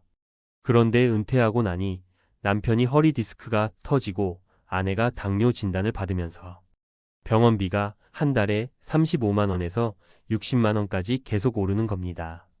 아내는 이렇게 말했어요. 병원만 다녀오면 돈이 훅 빠져요. 병이 무서운 게 아니라 병원비가 무서워져요. 이게 은퇴 후 의료비의 현실입니다. 두 번째 사례는 은퇴 후 고정비를 줄이려다 더 큰 비용을 지출하게 된 분입니다. 자동차를 팔고 대중교통으로 이동하려 했는데 막상 아파서 병원을 자주 가야 하고 부모님까지 부양해야 하는 상황이 겹치면서 택시비가 폭발적으로 늘어난 겁니다. 하루 택시비가 2만 원이 넘어가는 날이 많아졌고 결국 자동차를 다시 사게 됐어요. 이분이 한 말이 아주 인상적이었어요. 차를 줄였는데 이동비는 더 많이 나왔어요. 은퇴 후엔 절약이 아니더라고요. 세 번째 사례는 부부가 은퇴 후 여유로운 삶을 기대하며 여행을 계획했다가 그 여행이 노후 자산을 갉아먹는 시작점이 된 경우예요. 여행은 당연히 좋은 경험입니다. 하지만 문제는 고정비가 높아진 상태에서 여행비까지 얹어지면 지출 구조가 바로 무너져 버린다는 거예요. 특히 해외여행 한번 가면 300만 원, 400만 원은 기본이죠. 이 은퇴 부부는 1년에 2번 여행을 다녀오다가 자기들도 모르게 7억 자산이 6억 4천으로 떨어진 걸 보고 충격을 받았습니다. 아내는 우리 이렇게 쓰면 10년도 못 버티겠다는 걸 그제야 알았어요 라고 했죠. 이 3가지 사례가 말해주는 건 단 하나입니다. 은퇴 후 현실은 예상치 못한 지출이 아니라 예상했던 거의 모든 지출이 실제보다 더 많이 든다는 것이에요. 그래서 이제 당신에게 필요한 건 이런 계산이에요. 내가 가진 자산이 아니라 내가 은퇴하고 맞닥뜨리게 될 지출의 위력을 정확히 아는 것. 지출은 절대 줄지 않습니다. 나이 들수록 더 올라갑니다. 의료비는 기본적으로 증가하고 고정비는 줄지 않고 예상 밖의 일이 생기고 부모님과 자녀 문제는 예고 없이 찾아옵니다. 이걸 감안하면 7억대 자산은 안정이 아니라 조심해야 겨우 버티는 수준의 자산이 됩니다. 부부도 결국 은퇴 1년 차가 끝나고 난 뒤 이렇게 결론을 내렸어요. 이대로는 안 된다. 다시 일자리를 찾아야 한다. 이 말 정말 슬픈 말이죠. 평생 일하고 은퇴한 사람이 다시 일해야 한다는 현실. 하지만 이게 지금 한국, 그리고 많은 한인 은퇴자들의 현실입니다. 자산이 충분해 보여도 지출 구조가 노후를 잡아먹습니다. 그리고 여러분께 마지막으로 드리고 싶은 말이 이거예요. 은퇴는 돈이 많다고 성공하는 게 아닙니다. 돈을 버티게 만드는 구조가 있어야 성공합니다. 그리고 그 구조는 절약이 아니라 잘못된 지출을 만들지 않는 습관, 예상 비용을 현실 비용으로 바꿔서 계산하는 태도, 돈이 줄어드는 속도를 정확히 아는 눈에서 나옵니다. 7억대 자산이면 충분하다는 착각에서 벗어나는 것, 그게 바로 성공적인 노후의 첫걸음입니다. 당신의 노후는 숫자가 아니라 구조입니다. 그 구조만 바로 잡으면 지금 가진 자산이 생각보다 훨씬 오래 버틸 수 있어요. 그럼 이어서 이 부부가 7억대 자산으로 은퇴한 뒤 정확히 어떤 순간부터 공포가 찾아왔는지, 그리고 우리가 어떤 점을 반드시 피해야 하는지 더 깊게 풀어드릴게요. 부부가 처음으로 두려움을 느낀 건 은퇴한 지 딱 6달이 지났을 때였어요. 처음엔 잘 견디는 것 같았거든요. 한 달 280만 원이면 충분하지 않을까? 그렇게 계산했는데 실제로는 330만 원, 350만 원, 많으면 380만 원까지 나가는 달도 생겼습니다. 이때 아내가 통장을 보더니 말했어요. 우리가 생각한 노후는 없었던 거야. 왜 이렇게 지출이 늘어났을까요? 사치 때문이 아니에요. 대부분 안 쓰려고 해도 쓰게 되는 비용이었습니다. 예를 들면 이런 거죠. 전기요금이 조금씩 오르고 관리비가 갑자기 10만 원씩 더 오르고 부모님 병원 모셔다 드리느라 택시 비용이 늘어나고 멀리 떨어진 손주가 생기면서 자연스럽게 용돈이 나가고 몸이 안 좋아져서 운동을 시작했는데 그것도 매달 7만 원, 8만 원이 드는 겁니다. 부부가 말하길 생활이 바뀐 게 아니라 나이가 바뀌면서 비용이 늘어난 거예요. 이 말이 정말 뼈 때립니다. 생활비는 내가 줄인다고 해서 줄어드는 구조가 아니에요. 나이 들수록 필요한 비용이 달라지는 구조입니다. 그리고 본격적인 공포는 1년 차에 터졌습니다. 남편이 혈압 문제로 응급실에 한번 다녀온 뒤 정기검진을 꾸준히 받아야 했는데 병원비가 월 7만 원, 15만 원, 25만 원으로 훅 늘었어요. 아내도 관절염이 심해지면서 물리치료를 받기 시작했고 이 비용까지 합치면 한 달 의료비가 40만 원이 넘는 날들이 생겼습니다. 의료비는 절대 줄지 않아요. 한번 올라가면 그게 기준 비용이 됩니다. 부부는 이때부터 통장 잔고가 줄어드는 속도에 공포를 느끼기 시작했어요. 7억 2천이던 자산이 어느새 6억 7천, 6억 5천이 되더니 심지어 투자한 일부 자산이 떨어지면서 6억 아래로 내려가는 순간도 있었습니다. 그때 남편이 했던 말이 가슴을 울립니다. 노후가 이렇게 길 줄 몰랐어요. 난 그냥 천천히 줄어드는 줄 알았는데 이건 무너지는 속도가 너무 빨라요. 은퇴자들이 가장 많이 하는 착각이 이거예요. 금액을 기준으로 노후를 판단한다는 것. 하지만 노후는 금액이 아니라 속도입니다. 돈이 얼마나 있느냐가 아니라 그 돈이 얼마나 빨리 줄어드느냐가 노후의 안정성을 결정합니다. 이 부부도 결국 결단을 내렸습니다. 외식 횟수를 줄이고 자동차를 작은 모델로 바꾸고 취미 비용도 줄였어요. 그런데 문제는 줄여도 체감이 안 된다는 거예요. 고정비가 워낙 높으니까요. 관리는 생활비의 문제가 아니라 구조의 문제였습니다. 그리고 마지막 고백이 있었어요. 노후가 불안한 건 돈이 적어서가 아니라 줄일 수 없는 비용이 너무 많다는 걸 이제야 깨달았어요. 7억대 자산이면 충분하다는 말이 얼마나 위험한지 이 부부의 경험이 그대로 보여주고 있습니다. 여러분도 지금 이 순간 꼭 다시 점검해 보세요.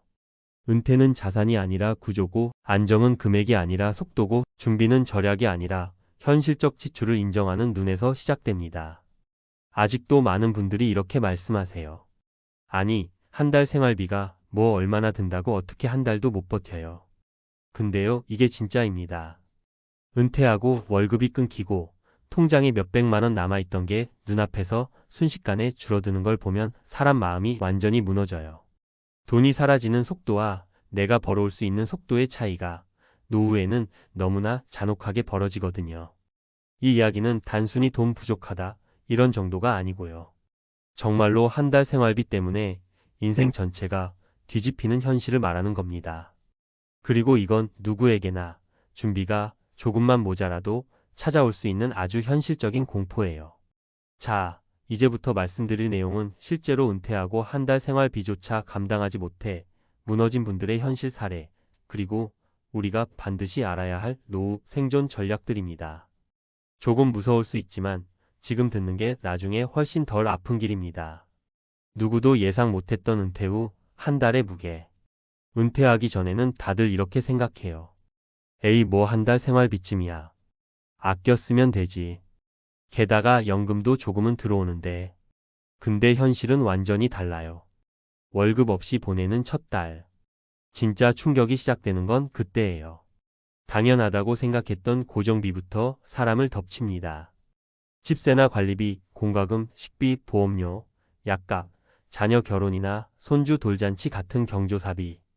그리고 예상치 못한 지출 하나만 생겨도 한 달 예산이 바로 복잡해져요. 특히 무서운 건 외로움과 불안이 소비를 부른다는 것입니다. 그래, 이 정도는 괜찮겠지 하면서 사소하게 쓰는 돈들이 사람의 마음을 무너뜨리고 통장을 바닥내요. 그리고 한 달이 딱 지나고 나면 아, 이게 이렇게 빨리 사라진다고? 하는 절망이 와요. 이게 바로 은퇴 후 많은 분들이 한 달도 못 버티는 이유입니다. 돈이 아니라 그동안 내가 살아온 생활 방식이 무너지는 순간이니까요. 그럼 실제로 어떤 일이 벌어지는지 지금부터 아주 현실적인 사례 3가지 말씀드릴게요. 사례 하나. 통장에 2천 남았는데 한 달 만에 1,200이 사라졌어요. 이분은 67세 남성분. 회사 생활 오래 하셨고 은퇴 후 2천 정도 남겨두고 시작하셨어요. 연금은 월 95만 원. 2달은 넉넉히 살겠지 이렇게 생각하셨대요. 근데 한 달이 지나니까 잔액이 800만 원. 가장 많이 나간 게 뭐였냐면요. 관리비, 난방비, 음식값, 병원비. 그리고 손주 용돈 조금 드린 거. 뭐든 아끼면서 쓴다고 써도 이미 120만이 훌쩍 넘었고 갑자기 골다공증 약이 필요해져서 진료비가 추가로 들어갔죠. 이분 말이 아직도 생생해요. 살아있는 게 돈이구나. 이거 떨어지면 나는 그냥 끝이구나. 한 달 만에 완전히 무너진 겁니다. 그동안 그래도 적당히 버티겠지 하던 그 마음이요. 사례 둘. 미국 살다 한국 왔는데 한 달 생활비가 더 올라갔어요. LA에서 사시던 한인 1세대 부부입니다. 한국 가면 집값도 싸고 생활비도 싸겠지, 이 기대를 10년 동안 품고 한국으로 오셨어요. 근데 현실은 완전 반대였어요. 하숙비, 교통비, 병원비, 외식비, 경조사비, 카페 한 번 가는 비용까지. 미국보다 지출이 더 많아졌어요. 특히 두 분이 하시던 말이 있어요. 한국에서는 집에만 있어도 돈이 나가더라. 그리고 은퇴하면 하루 종일 집에 있는 게 아니라 오히려 밖으로 많이 나가게 돼요. 시간이 많아져서요. 그러다 보니 카페 한 번, 약국 한 번, 작은 미용실 한 번 이런 지출이 한 달에 엄청나게 쌓여요.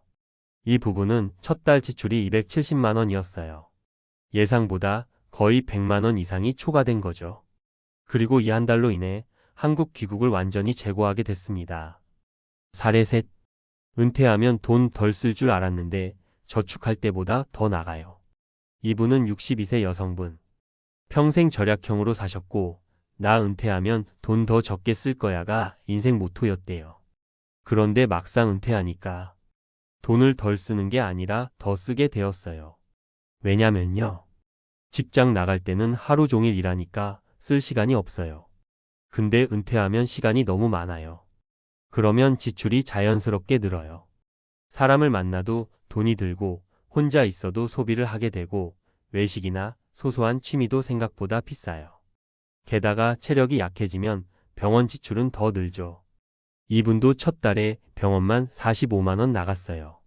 첫 달 생활비가 230만 원. 자기 예상보다 거의 2배였다고 하셨어요. 그리고 이렇게 말씀하셨어요. 은퇴는 시간이 많아지는 게 고통이더라. 돈 쓸 시간을 견디는 게 너무 무서워요. 은퇴 후 한 달을 못 버티는 진짜 이유. 한 달이 길어서가 아니에요. 한 달이 무서운 이유는 나의 소비 습관, 건강, 인간관계, 정서적 불안 이 모든 게 돈과 연결되기 때문이에요. 우리는 그동안 월급을 기대하며 살았죠. 그래, 이번 달 좀 많이 써도 다음 달 되면 채워지겠지. 근데 은퇴하고 나서는 이 믿음이 사라져요. 그러면 사람 마음이 무너지고 위기감이 오고 소비가 더 붙어요. 그리고 그 소비들이 결국 한 달도 못 버티게 만드는 거예요. 그러니까 사실 은퇴 설계에서 가장 먼저 계산해야 하는 건 평생 생활비가 아니라 은퇴 후 첫 3개월이에요. 여기서 망가지는 사람이 많고 여기서 마음이 꺾여요. 첫 3개월을 버티면 그 다음부터는 현실에 적응이 되고 지출 패턴을 조정할 힘이 생기거든요. 그럼 어떻게 해야 하냐고요? 구체적으로 말씀드릴게요. 노후에 한 달을 버티려면 이 3가지가 핵심이에요. 첫째, 생활비의 1.5배를 예상 지출로 잡아야 합니다. 사람은 절대 예상대로 안 써요. 특히 은퇴 직후에는 충격적일 만큼 많이 써요. 둘째, 고정비부터 줄여야 합니다. 한국에서 은퇴자들이 가장 많이 무너지는 게 고정비예요. 집비용, 보험, 통신비, 차 유지비. 이거 못 줄이면 한 달을 절대 못 버텨요. 셋째, 사회적 관계를 돈 안 드는 형태로 재편해야 합니다. 카페에서 만남, 공원 산책, 외식집에서 차 마시기. 이런 전환을 해놓지 않으면 정말로 지출이 감당이 안 됩니다. 그리고 마지막으로 은퇴 후 첫 달을 넘기면 사람이 살아나지만 첫 달을 넘기지 못하면 마음도 돈도 계획도 다 무너져요. 그래서 지금 이 글을 보시는 분들도 내가 은퇴하면 한 달을 버틸 수 있을까? 이걸 꼭 스스로에게 물어보셔야 해요. 은퇴는 시간이 많아지는 게 아니라 돈의 속도가 갑자기 빨라지는 순간이거든요. 지금 준비하시면 늦지 않습니다. 그리고 오늘 이 글이 앞으로의 노후를 지켜주는 작은 방패가 되었으면 좋겠습니다. 계속해서 이야기 이어가 볼게요. 방금까지는 은퇴 후 첫 달이 왜 그렇게 무섭고 왜 많은 분들이 그 한 달도 못 버티고 무너지는지에 대한 현실적인 측면을 말씀드렸다면 이제는 조금 더 우리가 어떻게 살아남아야 하는지에 대해 더 구체적으로 들어가 보려고 합니다. 사실 은퇴하고 난 뒤 무너지는 분들의 공통된 패턴이 있어요. 놀랍게도 돈이 없어서가 아니라 돈이 사라지는 방식을 미리 경험해보지 못했기 때문이에요. 다시 말하면 은퇴 후 돈이 어떻게 빠져나가는지를 머리가 아니라 몸으로 이해해야 하는 거죠. 그런데 대부분은 은퇴하기 전까지는 한 번도 월급 없이 한 달 살기를 해본 적이 없어요. 그래서 통장에 얼마가 있는지와 상관없이 소비 패턴이 그대로이고 마음의 불안이 소비를 밀어붙이고 주변 사람들의 시선 때문에 더 지출하고 결국 첫 달부터 계획이 깨져버립니다. 여기서 중요한 건 은퇴 후 첫 달부터 우리가 해야 하는 건 돈 줄이기가 아니라 생활 구조를 바꾸는 것이에요. 이 구조만 바꿔놓으면 생활비가 조금 부족해도 훨씬 안정적으로 버틸 수 있어요. 예를 들어볼게요. 아까 말씀드렸던 사례들처럼 하루 종일 시간이 많아지는 건 지출 증가와 직결돼요. 그래서 은퇴자들에게 가장 중요한 건 무료 루틴을 만드는 것입니다. 아침에 공원 걷기, 작은 스트레칭, 지역 도서관 들르기, 근처 마트 둘러보기 정도로 하루를 채우면 돈을 거의 쓰지 않고도 하루가 지나가요. 이걸 바꿨다고 해서 삶의 질이 떨어지는 게 아니에요. 오히려 규칙이 생기니까 마음이 안정되고 그 마음의 안정이 불안 소비를 막아줍니다. 두 번째로 굉장히 중요한 게 기대치를 낮추는 훈련이에요. 은퇴자들이 가장 많이 무너지는 지출이 뭔지 아세요? 자녀와 가족 관련 지출이에요. 손주 용돈, 경조사, 작은 선물. 이 정도는 괜찮겠지 하면서 쓰다 보면 한 달에 4,080만 원이 순식간에 나가요. 하지만 이건 결국 내 노후에서 빠져나가는 비용이고 아무도 그걸 대신 채워주지 않습니다.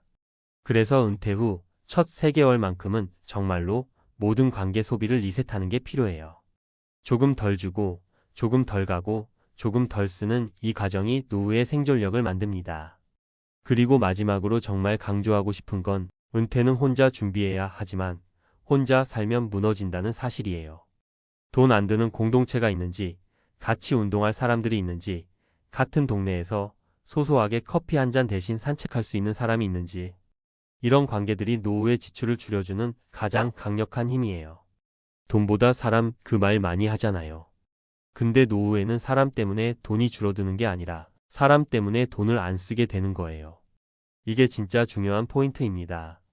결국 은퇴 후 한 달을 버티는 힘은 돈이 아니라 구조, 관계, 루틴에서 나와요. 이 3가지를 바꿔놓으면 생활비가 얼마나 있든 버틸 수 있는 삶이 됩니다. 그리고 그 삶이 만들어졌을 때 비로소 노후가 안정되기 시작해요. 지금 이 글을 읽고 계신다면 혹시라도 마음 한구석에 나도 그 한 달을 감당할 수 있을까 하는 불안이 있을 거예요.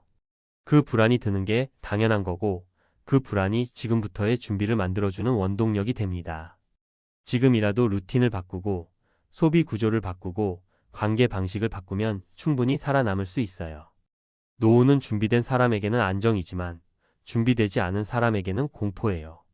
하지만 지금 이 순간 준비하기 시작했다면 당신의 노후는 충분히 다시 안정 쪽으로 움직일 수 있습니다. 여러분, 딱 한 번만 상상해 보세요. 아침에 눈 비비고 일어나서 통장을 열었는데 거기 있어야 할 숫자들이 사라져 있는 겁니다. 에이 설마 싶은데 다시 봐도 똑같아요. 아무리 새로 고침을 눌러봐도 그 자리는 공백처럼 텅 비어 있어요. 바로 이 장면이 중소기업에서 오래 버티고 버티다 퇴직한 한 사람의 퇴직 1년 차 현실이었습니다. 여러분도 아시잖아요. 퇴사할 때는 누구나 생각합니다. 그래도 1년은 버틸 돈이 있지 않을까. 퇴직금이 있는데 뭐 이렇게까지 힘들겠어. 좀 쉬고 방향 정하면 되겠지. 근데 진짜 공포는요, 1년이 지나기 전에 찾아옵니다. 그동안 우리가 정상이라고 알고 살았던 수많은 고정 지출들, 그게 어떤 속도로 우리의 계좌를 파먹는지 퇴직하고 나서야 비로소 눈에 보이기 시작해요. 이건 누가 겪어보지 않으면 절대 모릅니다. 중소기업 퇴직자분들의 현실이 왜 이렇게 잔혹한지, 그리고 1년 만에 계좌 잔고가 바닥을 향해 곤두박질치는 이유가 무엇인지 오늘 아주 솔직하게 말씀드릴게요. 이걸 듣고 나면 은퇴 준비라는 게 왜 지금부터 해야 하는 건지, 왜 다들 말리는데도 불구하고 섣부른 퇴사가 노후를 절단내는지 아마 몸으로 느껴지실 겁니다. 퇴직 첫 달은 그래도 괜찮습니다. 사람 마음이라는 게 그래요. 갑자기 자유가 생기니까 그동안 못했던 것들 해보려고 하고 조금 여유가 생긴 것 같고 오히려 기분이 좋아집니다. 근데 바로 그 첫 달이 함정이에요. 우리가 힘들게 모은 퇴직금이라는 건 소비해도 되는 돈이 아니거든요. 근데 사람 마음이 그렇지가 않아요. 마치 당첨금처럼 느껴지거든요. 한 달, 두 달 지나면 현실이 조용히 다가옵니다. 돈이 들어오는 날은 사라지고 나가는 날만 꾸준히 찾아와요. 어떻게 이렇게까지 많았나 싶을 만큼 관리비, 식비, 보험료, 경조사비, 교통비, 차량 유지비, 핸드폰 요금. 한번 나가기 시작하면 멈추지 않습니다. 그리고 소름 끼치는 건 우리는 그 지출들이 나까지는 안 간다고 생각한다는 겁니다. 퇴직 후 1년 차가 진짜 무서운 이유는요, 이 시기부터는 그냥 돈이 줄어드는 게 아니라 인생의 방향이 꺾여버린다는 것 때문이에요. 어떤 분들은 말합니다. 아니, 내가 1년 안에 다시 취업하면 되지 않나? 근데 이 말은 현실을 모르는 겁니다. 중소기업 출신이 쉰 이후 다시 취업하는 건 거의 기적에 가까워요. 기회 자체가 없습니다. 연봉도 줄고 일도 힘들어지고 건강도 버티지 못하고요. 이건 실제 사례들과 데이터를 보면 더 확실히 느껴져요. 여기 퇴직 1년 차 잔고의 공포를 실제로 겪은 세 분의 사례가 있어요. 아마 들으시면 고개가 절로 끄덕여질 겁니다. 첫 번째 사례는 55세의 중소기업을 퇴직한 어씨 이야기예요. 이분은 퇴직금을 딱 1억 정도 받았어요. 솔직히 그렇게 많은 금액은 아니죠. 퇴직하고 나서 처음에는 조금 쉬고 싶었다고 해요. 근데 두 달 정도 지나니 갑자기 통장 잔고에서 매달 비슷한 금액이 쭉쭉 빠져나가기 시작한 겁니다. 그동안 정기적으로 월급이 들어왔을 때는 얼마 나가는지보다 얼마 들어오는지가 더 중요했잖아요. 그런데 이제 들어오는 건 없고 나가는 건 예전과 똑같으니 첫 6개월 만에 1,000만 원 넘게 사라졌다고 해요. 정말 가만히 있었는데 돈이 사라지는 걸 눈으로 보고 있는 기분이었대요. 그때 깨달았다고 합니다. 아, 이대로 가면 5년은커녕 2년도 못 버티겠구나. 그리고 퇴직 1년 차에 결국 경비직을 구했는데 월급이 180 정도라 생활비로 다 빠져나가더라는 거죠. 그러니까 계좌는 여전히 쌓이지 않는 겁니다. 마음이 완전히 무너졌다고 하셨어요. 두 번째 사례는 퇴직 후 소소하게라도 장사를 해보겠다고 나섰던 B씨입니다. 이분은 편의점 창업을 고려했지만 너무 위험할 것 같아서 지인 소개로 소규모 유통 판매를 해보려고 했어요. 근데 초기 자금이 필요하니까 퇴직금에서 일부를 사용했고 재고를 맞추는데 또 돈이 들었고 홍보를 하는데도 생각보다 돈이 들어갔어요. 문제는 매출이 생각처럼 나오지 않았다는 거죠. 퇴직하고 1년 만에 B씨의 통장은 오히려 퇴직 초보다 더 얇아져 있었습니다. 본인은 이렇게 말했어요. 일단은 뭐라도 해야 할 것 같아서 뛰어들었는데 이제 보니 조급함이 내 노후를 더 위험하게 만든 것 같다. 사실 이게 대부분의 사람들이 겪는 패턴이에요. 퇴직하고 너무 불안하니까 뭔가라도 해야 한다는 생각에 덜컥 뛰어드는 겁니다. 근데 준비 안 된 창업은 퇴직금으로 버티다가 퇴직금을 태우는 결과로 이어지거든요. 세 번째 사례는 58세에 퇴직한 C씨 이야기예요. 이분의 경우 건강 문제가 조금 있었어요. 현장에서 오래 일하다 보니 무릎이 약해지고 퇴직하자마자 병원을 자주 다니게 됐죠. 퇴직금이 있었지만 의료비와 약값이 꾸준히 들어가면서 한 달에 70에서 80 정도 고정으로 빠져나갔대요. 식비나 교통비, 관리비까지 더하면 정말 말도 안 되게 지출이 금방 쌓여버렸죠. 결국 퇴직 1년 차 즈음에 통장을 보니 이 돈으로 몇 년을 버틸 수 있을까라는 공포가 확 밀려왔고 가장 무서웠던 건 건강이 더 나빠져서 일을 못할 것 같다는 두려움이었다고 합니다. 이게 현실입니다. 퇴직과 동시에 건강비 지출이 늘어나는 분들이 정말 많아요. 근데 중소기업 출신은 대부분 의료비 지원도 거의 없죠. 그러니 잔고는 더 빠르게 줄어드는 겁니다. 이 세 사례를 보면 느껴지지 않으세요? 퇴직 이후 1년이 가장 위험합니다. 왜냐하면 이 시기는 무너지기 시작하는 시기니까요. 퇴직금은 생각보다 오래 못 가고 재취업은 생각보다 훨씬 힘들고 건강은 생각보다 빨리 흔들립니다. 그리고 가장 무서운 건요, 이 모든 게 조용히 찾아온다는 거예요. 누가 알려주지도 않고 위험 신호가 경고처럼 떠 있는 것도 아니고 그냥 어느 날 통장을 보다가 갑자기 깨닫게 되는 겁니다. 아, 큰일 났다. 이걸 깨달았을 때는 이미 늦어 있는 경우가 정말 많아요. 결국 중소기업에서 퇴직한 분들이 왜 은퇴 후 삶에서 더 큰 어려움을 겪는지 답은 아주 명확합니다. 월급이 끊기면 이미 고착된 지출 구조를 감당할 수가 없습니다. 퇴직금이나 예금은 구조적으로 버티기 위한 돈이 아니라 한시적 완충제에 불과하거든요. 그리고 그 완충제가 사라지는 순간이 바로 퇴직 1년 차입니다. 여러분도 혹시 비슷한 길을 걷고 계신다면 제발 지금부터라도 냉정하게 보셔야 합니다.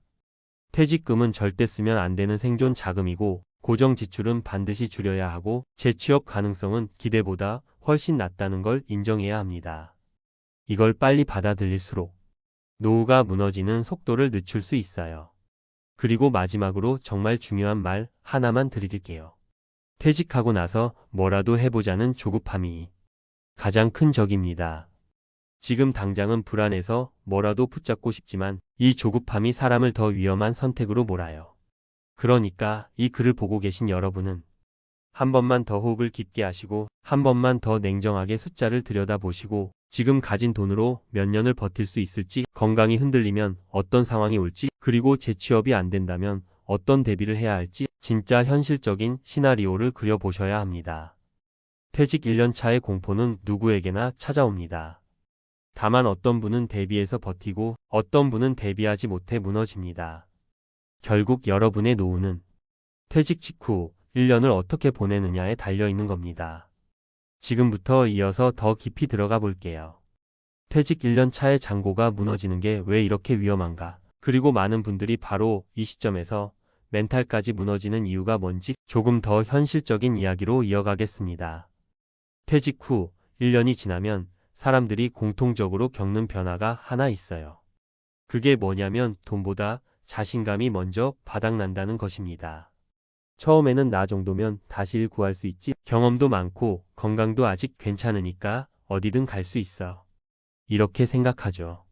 근데 막상 현장을 나가보면 상황이 완전히 달라요. 젊은 사람들은 많고 기업들은 비용 절감하려고 하고 나이 든 지원자는 그저 부담스러운 존재가 돼버립니다. 이게 현실이에요. 그리고 이렇게 재취업마저 막히는 순간 사람 마음은 한번 꺾이기 시작하면 끝이 없습니다. 나는 이제 끝났구나. 내 나이에 뭘 더 할 수 있지? 생각이 점점 어두워져요. 여기서 많은 분들이 잘못된 선택을 해요. 투자든 창업이든 단기 아르바이트든 뭐라도 붙잡아야 한다는 생각이 강해지면서 오히려 더 손해보는 결정을 내려버립니다. 조급함이 노후를 더 망가뜨리는 이유가 바로 이겁니다. 그리고 퇴직 후 1년 차에 찾아오는 또 하나의 잔혹한 현실은 인간관계의 변화예요. 회사 그만두고 나면 연락 오는 사람이 뚝 끊기고 경조사는 계속 부담스럽고 모임에 가도 괜히 위축되고 만나는 사람마다 요즘 뭐 하세요? 라는 말이 마음 깊은 곳을 찌르기 시작합니다. 이게 그냥 스쳐 지나가는 말 같죠? 근데 이 말 한마디가 내가 쓸모 없어졌다는 느낌을 강화시키면서 더 큰 불안과 우울을 불러옵니다. 거기에 지갑까지 얇아지고 있으니 경제적 스트레스와 정서적 고립이 동시에 찾아오는 겁니다. 퇴직 1년 차에 가장 위험한 건 바로 이 두 가지예요. 돈의 고갈과 심리의 붕괴. 둘 중 하나만 와도 힘든데 현실에서는 두 가지가 동시에 찾아옵니다. 그래서 많은 분들이 이 시기를 넘기지 못하고 무너져요. 근데 여기서 정말 중요한 게 있어요. 퇴직 후 1년 차에 계좌 잔고가 바닥나도 그게 여러분의 인생이 바닥났다는 뜻이 아니라는 겁니다. 다만 이 시기를 넘기는 방법을 모르고 있었을 뿐이에요. 진짜 위기는 돈이 줄어드는 게 아니라 돈이 줄어드는 걸 보면서 이제 끝이다라고 스스로 단정해버리는 순간입니다. 그 순간부터 사고가 좁아지고 선택이 극단적으로 변하고 무모한 결정을 내리게 돼요. 이 시기를 버티는 사람들은 공통점이 있어요. 먼저 현실을 인정합니다. 지출을 확 줄이고 그동안 당연하게 쓰던 비용들을 대폭 조정하고 재취업 가능성을 지나치게 낙관하지 않습니다. 그리고 무엇보다 조급함을 경계해요. 조급함이 오면 멈추고 숨을 고르고 현실을 다시 바라봅니다. 여기까지 들으셨다면 이제 딱 하나만 더 이어서 생각해 보면 돼요. 퇴직 1년 차는 누구에게나 찾아오는 공포의 시기지만 이 시기를 어떻게 넘기느냐에 따라 나머지 20년, 30년이 완전히 달라집니다. 퇴직금이 없어도 재취업이 힘들어도 지금부터 구조를 바꾸면 살아남을 수 있다는 뜻이에요. 퇴직한 순간 카운트다운이 시작됐다. 1년 뒤 찾아온 공포. 퇴직하자마자 다들 이렇게 얘기하시잖아요. 아, 이제 좀 쉬어야지. 이제부터가 내 시간이지. 근데요, 정말 무서운 얘기 하나 말씀드릴까요? 많은 은퇴자들이 퇴직한 바로 그날부터 보이지 않는 카운트다운이 조용히 시작됩니다. 그리고 그 숫자가 365를 향해 갈수록 대부분의 사람들이 상상도 안 했던 공포가 하나둘 모습을 드러내요. 참 이상하죠. 퇴직한 날은 분명 평생 꿈꿔온 자유의 시작이었는데 딱 1년 지나면 꼭 이럴 줄 알았으면 퇴직 안 했을걸. 이런 말이 나와요. 왜냐고요? 은퇴의 진짜 위험은 돈을 못 버는 것이 아니라 돈이 얼마나 빠르게 사라지는지 모르는 것에서 시작되거든요. 저도 은퇴자분들 이야기를 많이 들으면서 깨달았어요. 사람들은 은퇴 후 첫 해에 벌어지는 이 공포를 몰라서가 아니라 설마 나는 아니겠지라고 생각하는 그 순간 모든 게 무너지기 시작한다는 걸요. 그리고 그 첫 해가 정말 무섭습니다. 왜냐하면 은퇴 첫 해는 돈이 가장 많이 나갈 때이면서 심리적으로 가장 불안한 시기거든요. 몸도 마음도 아직 은퇴자 모두에 적응이 안 돼 있어서 감정적인 소비, 불안한 지출, 예상 못한 생활비가 폭발하듯이 치고 올라옵니다. 그래서 오늘 이야기는 왜 퇴직한 순간부터 카운트다운이 시작되는가? 그리고 왜 1년 뒤에 대부분의 은퇴자가 공포에 휩싸이는가? 이 두 가지를 중심으로 은퇴자들이 실제로 겪은 현실적인 사례 3가지와 함께 구어체로 솔직하게 풀어드릴게요. 혹시 은퇴를 막 준비 중이라면 그리고 이미 은퇴를 했더라도 아직 나는 괜찮겠지라는 마음이 있다면 오늘 내용이 진짜 큰 도움이 될 겁니다. 퇴직하고 첫 해가 가장 위험한 이유를 딱 하나로 말하면 돈의 속도가 달라진다는 겁니다. 직장 다닐 때는 월급이 들어와서 지출이 균형을 이루잖아요. 근데 은퇴하면 어떻게 돼요? 돈이 들어오는 날보다 돈이 나가는 날이 더 많아요.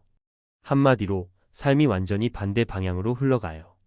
특히 은퇴 첫 해에는 그동안 미뤄둔 것들을 한꺼번에 처리하려는 경향이 있어요. 장기 미뤄둔 건강검진, 집 수리, 여행, 차량 교체, 자녀 지원. 이 비용들이 한꺼번에 겹치면 어떤 일이 벌어질까요? 생각보다 훨씬 무서운 속도로 돈이 나갑니다. 그런데 또 중요한 게 있어요. 은퇴 첫 해에는 적응의 비용이라는 게 있어요. 일을 하면서 받던 안정감과 사회적 연결이 끊기니까 스트레스가 오히려 많아져요. 그 스트레스를 달래는 게 또 돈입니다. 맛있는 거 먹고 여행 가고 새로운 취미 시작하고 집 꾸미고. 근데 이런 지출은 대부분 예상하지 않았던 비용이에요. 그러니까 많은 은퇴자들이 첫 해에만 지출이 평소의 1.5배에서 2배까지 뛰어버리는 거죠. 정확히 말하면 사고 친 게 아니라 생활이 바뀌면서 자연스럽게 그렇게 되는 겁니다. 근데 진짜 공포는 그 다음에 찾아와요. 통장을 보면서 처음 드는 생각. 벌써 이렇게 줄었어? 그 다음 달. 이 정도 속도면 10년 못 버티겠는데. 그리고 1년 딱 지나면 큰일 났다. 앞으로 어떻게 살지? 이제 실제 사례 3가지로 보여드릴게요. 아마 들으시면 이게 남의 얘기가 아니구나 느껴지실 거예요. 첫 번째 사례는 62세에 퇴직한 남성분 이야기예요. 퇴직할 때 4억 정도를 가지고 있었어요. 월 생활비는 250만 원 정도면 충분하다고 생각했고요. 근데 은퇴 첫 해의 생활비가 얼마가 나갔을까요? 무려 4,300만 원이에요. 이유는 단순합니다. 그동안 미뤄둔 치과 치료 800만 원, 노후한 집 도배장판 비용 600만 원, 차량 수리비 300만 원, 게다가 아내분과 둘이서 은퇴 기념 여행이라고. 동남아 2주 다녀오면서 500만 원. 여기까지는 괜찮아요. 근데 그분이 진짜 충격을 받은 건 이런 큰 돈이 아니었어요. 그분이 저한테 이렇게 말했어요. 퇴직하고 나니까 하루가 너무 길더라고요. 그러다 보니 그냥 커피 마시고 밥 사 먹고 기분 전환한다고 쇼핑하고. 그게 한 달에 3,040만 원씩 더 나가더라고요. 문제는 그게 12개월 쌓이면 36만 480만 원이란 거예요. 단순히 여유롭게 쓴 돈이라고 생각했는데 1년 뒤 통장 잔액을 보고 그제야 깨닫습니다. 아, 이 속도로는 못 버티겠구나. 두 번째 사례는 58세 여성분 이야기예요. 이분은 은퇴하면 건강 챙겨야지 하는 마음이 강했어요. 그래서 요가 등록, 필라테스 등록, 수영 등록. 운동비만 한 달에 40만 원. 거기까진 괜찮아요. 근데 문제는 건강염려증이 왔다는 거예요. 출근을 안 하니까 몸의 작은 변화에 예민해집니다. 그래서 검사를 자주 받기 시작해요. CT, MRI 각종 피검사. 1년 동안 건강검진에 쓴 돈만 250만 원이 넘었어요. 거기에 영양제, 병원비, 교통비까지 합치면 1년 동안 건강 관련 지출만 500만 원이 넘었어요. 퇴직 전에 예상한 지출보다 2배는 더 나간 거죠. 이분이 가장 크게 한 말이 이거예요. 일할 때는 아프면 참고 지나갔는데 퇴직하고 나니까 자꾸 걱정돼서 병원을 찾게 되더라고요. 그 비용이 진짜 무서워요. 세 번째 사례는 정말 많은 분들이 공감하실 거예요. 65세 부부 이야기인데 퇴직 후 바로 여행 다니고 즐기자라는 계획이 있었어요. 그래서 제주도 한 달 살기 국내 여행, 해외여행. 1년 동안 여행만 1,000만 원 가까이 썼어요. 근데 문제는 여행비가 아니라 그 후유증이에요. 놀다 보면 평상시에 신경 쓰던 비용 관리가 느슨해집니다. 외식이 늘고 커피값 늘고 기념품 사게 되고 운동도 귀찮아져서 건강이 안 좋아져 병원비 올라가고. 그러면 어떻게 될까요? 여행 후유증으로 실제 생활비가 더 늘어나요. 결국 이 부부는 1년 동안 예상보다 1,800만 원 이상 더 지출했고 그제야 심각성을 깨달았어요. 아, 우리가 지금까지 너무 가볍게 살았구나. 이대로면 10년 안에 돈이 바닥나겠다. 여기서 중요한 건 은퇴자들이 다 돈을 펑펑 써서 이렇게 된 게 아니에요. 정말 무서운 건 이 3가지 사례 모두 아주 평범하고 자연스러운 지출이었다는 겁니다. 즉 누구에게나 일어날 수 있는 지출이었고 본인도 모르는 사이에 천천히 하지만 무섭게 돈이 빠져나가는 구조였던 거죠. 그러니까 은퇴 첫 해에 돈이 빨리 준다는 건 절대 관리 못해서가 아닙니다. 은퇴라는 새로운 환경 자체가 심리, 건강, 소비 패턴 자체를 통째로 뒤흔들기 때문이에요. 그래서 은퇴 첫 해가 가장 무섭습니다. 왜냐면 이 첫 해의 소비 패턴이 그 사람의 10년 뒤 삶을 결정해버리니까요. 처음 1년을 잘 버티면 그 다음은 훨씬 수월해요. 근데 1년을 놓치면 그 다음은 통제하기 힘들어져요. 그럼 어떻게 해야 이 카운트다운을 멈출 수 있을까요? 정답은 딱 하나예요.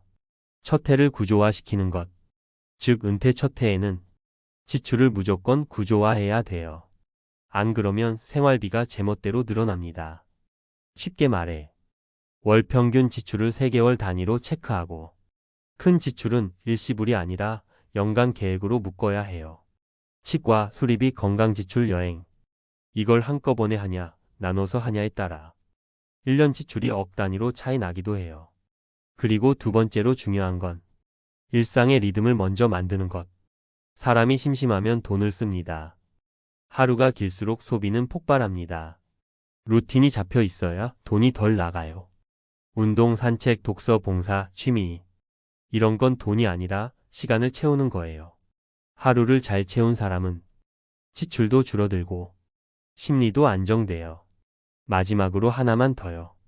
은퇴는 은퇴가 아니다. 재설계다. 은퇴 첫 해는 재설계의 시간이에요. 이때 불안하고 흔들리는 게 당연해요.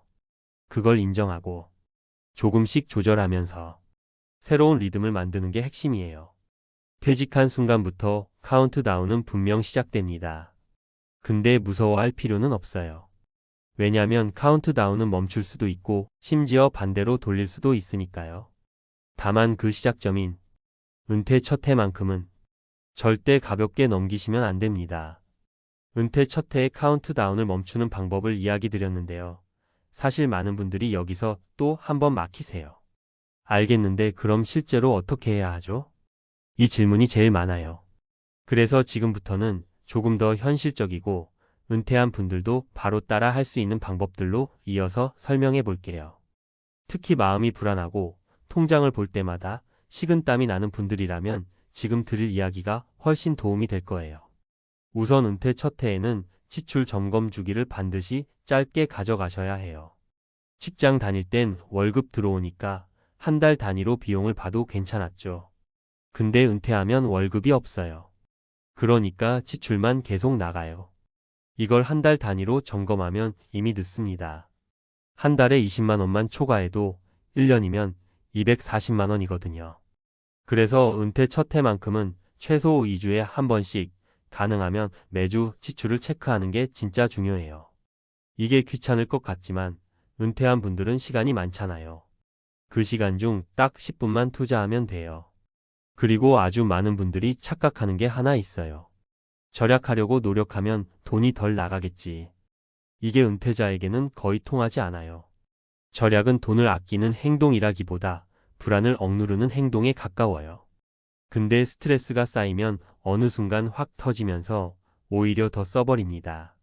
그러니까 절약하려고 애쓰기보다 불필요한 상황을 만들지 않는 것이 훨씬 효과적이에요. 예를 들어 마트 갈 때 리스트 없으면 34만 원은 그냥 더 나가요. 이건 의지 문제가 아니라 환경 문제예요. 그러니 환경을 통제하는 게 지출을 줄이는 진짜 비법입니다. 또 하나 중요한 건 고정 루틴 만들기예요. 제가 은퇴자들 생활 패턴을 보면 공통점이 있어요. 아침에 일어났는데 그날의 목적이 없으면 소비가 확 올라갑니다. 왜냐면 사람은 심심하면 그리고 허전하면 카페에 가고 백화점에 가고 여행 사이트를 보고 자신도 모르게 감정 소비를 하게 돼요. 그래서 비용을 줄이려면 절약을 하지 말고 채워야 할 시간을 루틴으로 잡아두세요. 아침 산책, 운동, 독서, 취미 연습. 이런 게 하루 일정을 채우면 자연스럽게 소비가 줄어요. 심리적으로도 안정되고요. 특히 퇴직 직후에는 이런 루틴이 평생의 지출 패턴을 결정해버립니다. 그리고 꼭 드리고 싶은 말이 있어요. 은퇴 후의 불안은 대부분 돈 때문이 아닙니다. 돈이 어떻게 줄어드는지 모르는 데서 오는 겁니다. 이걸 이해하면 마음이 한결 편해져요. 돈은 줄어드는 게 당연해요. 문제는 줄어드는 속도가 내가 예상한 범위 안에 있느냐, 아니면 제멋대로 흘러가느냐의 차이입니다.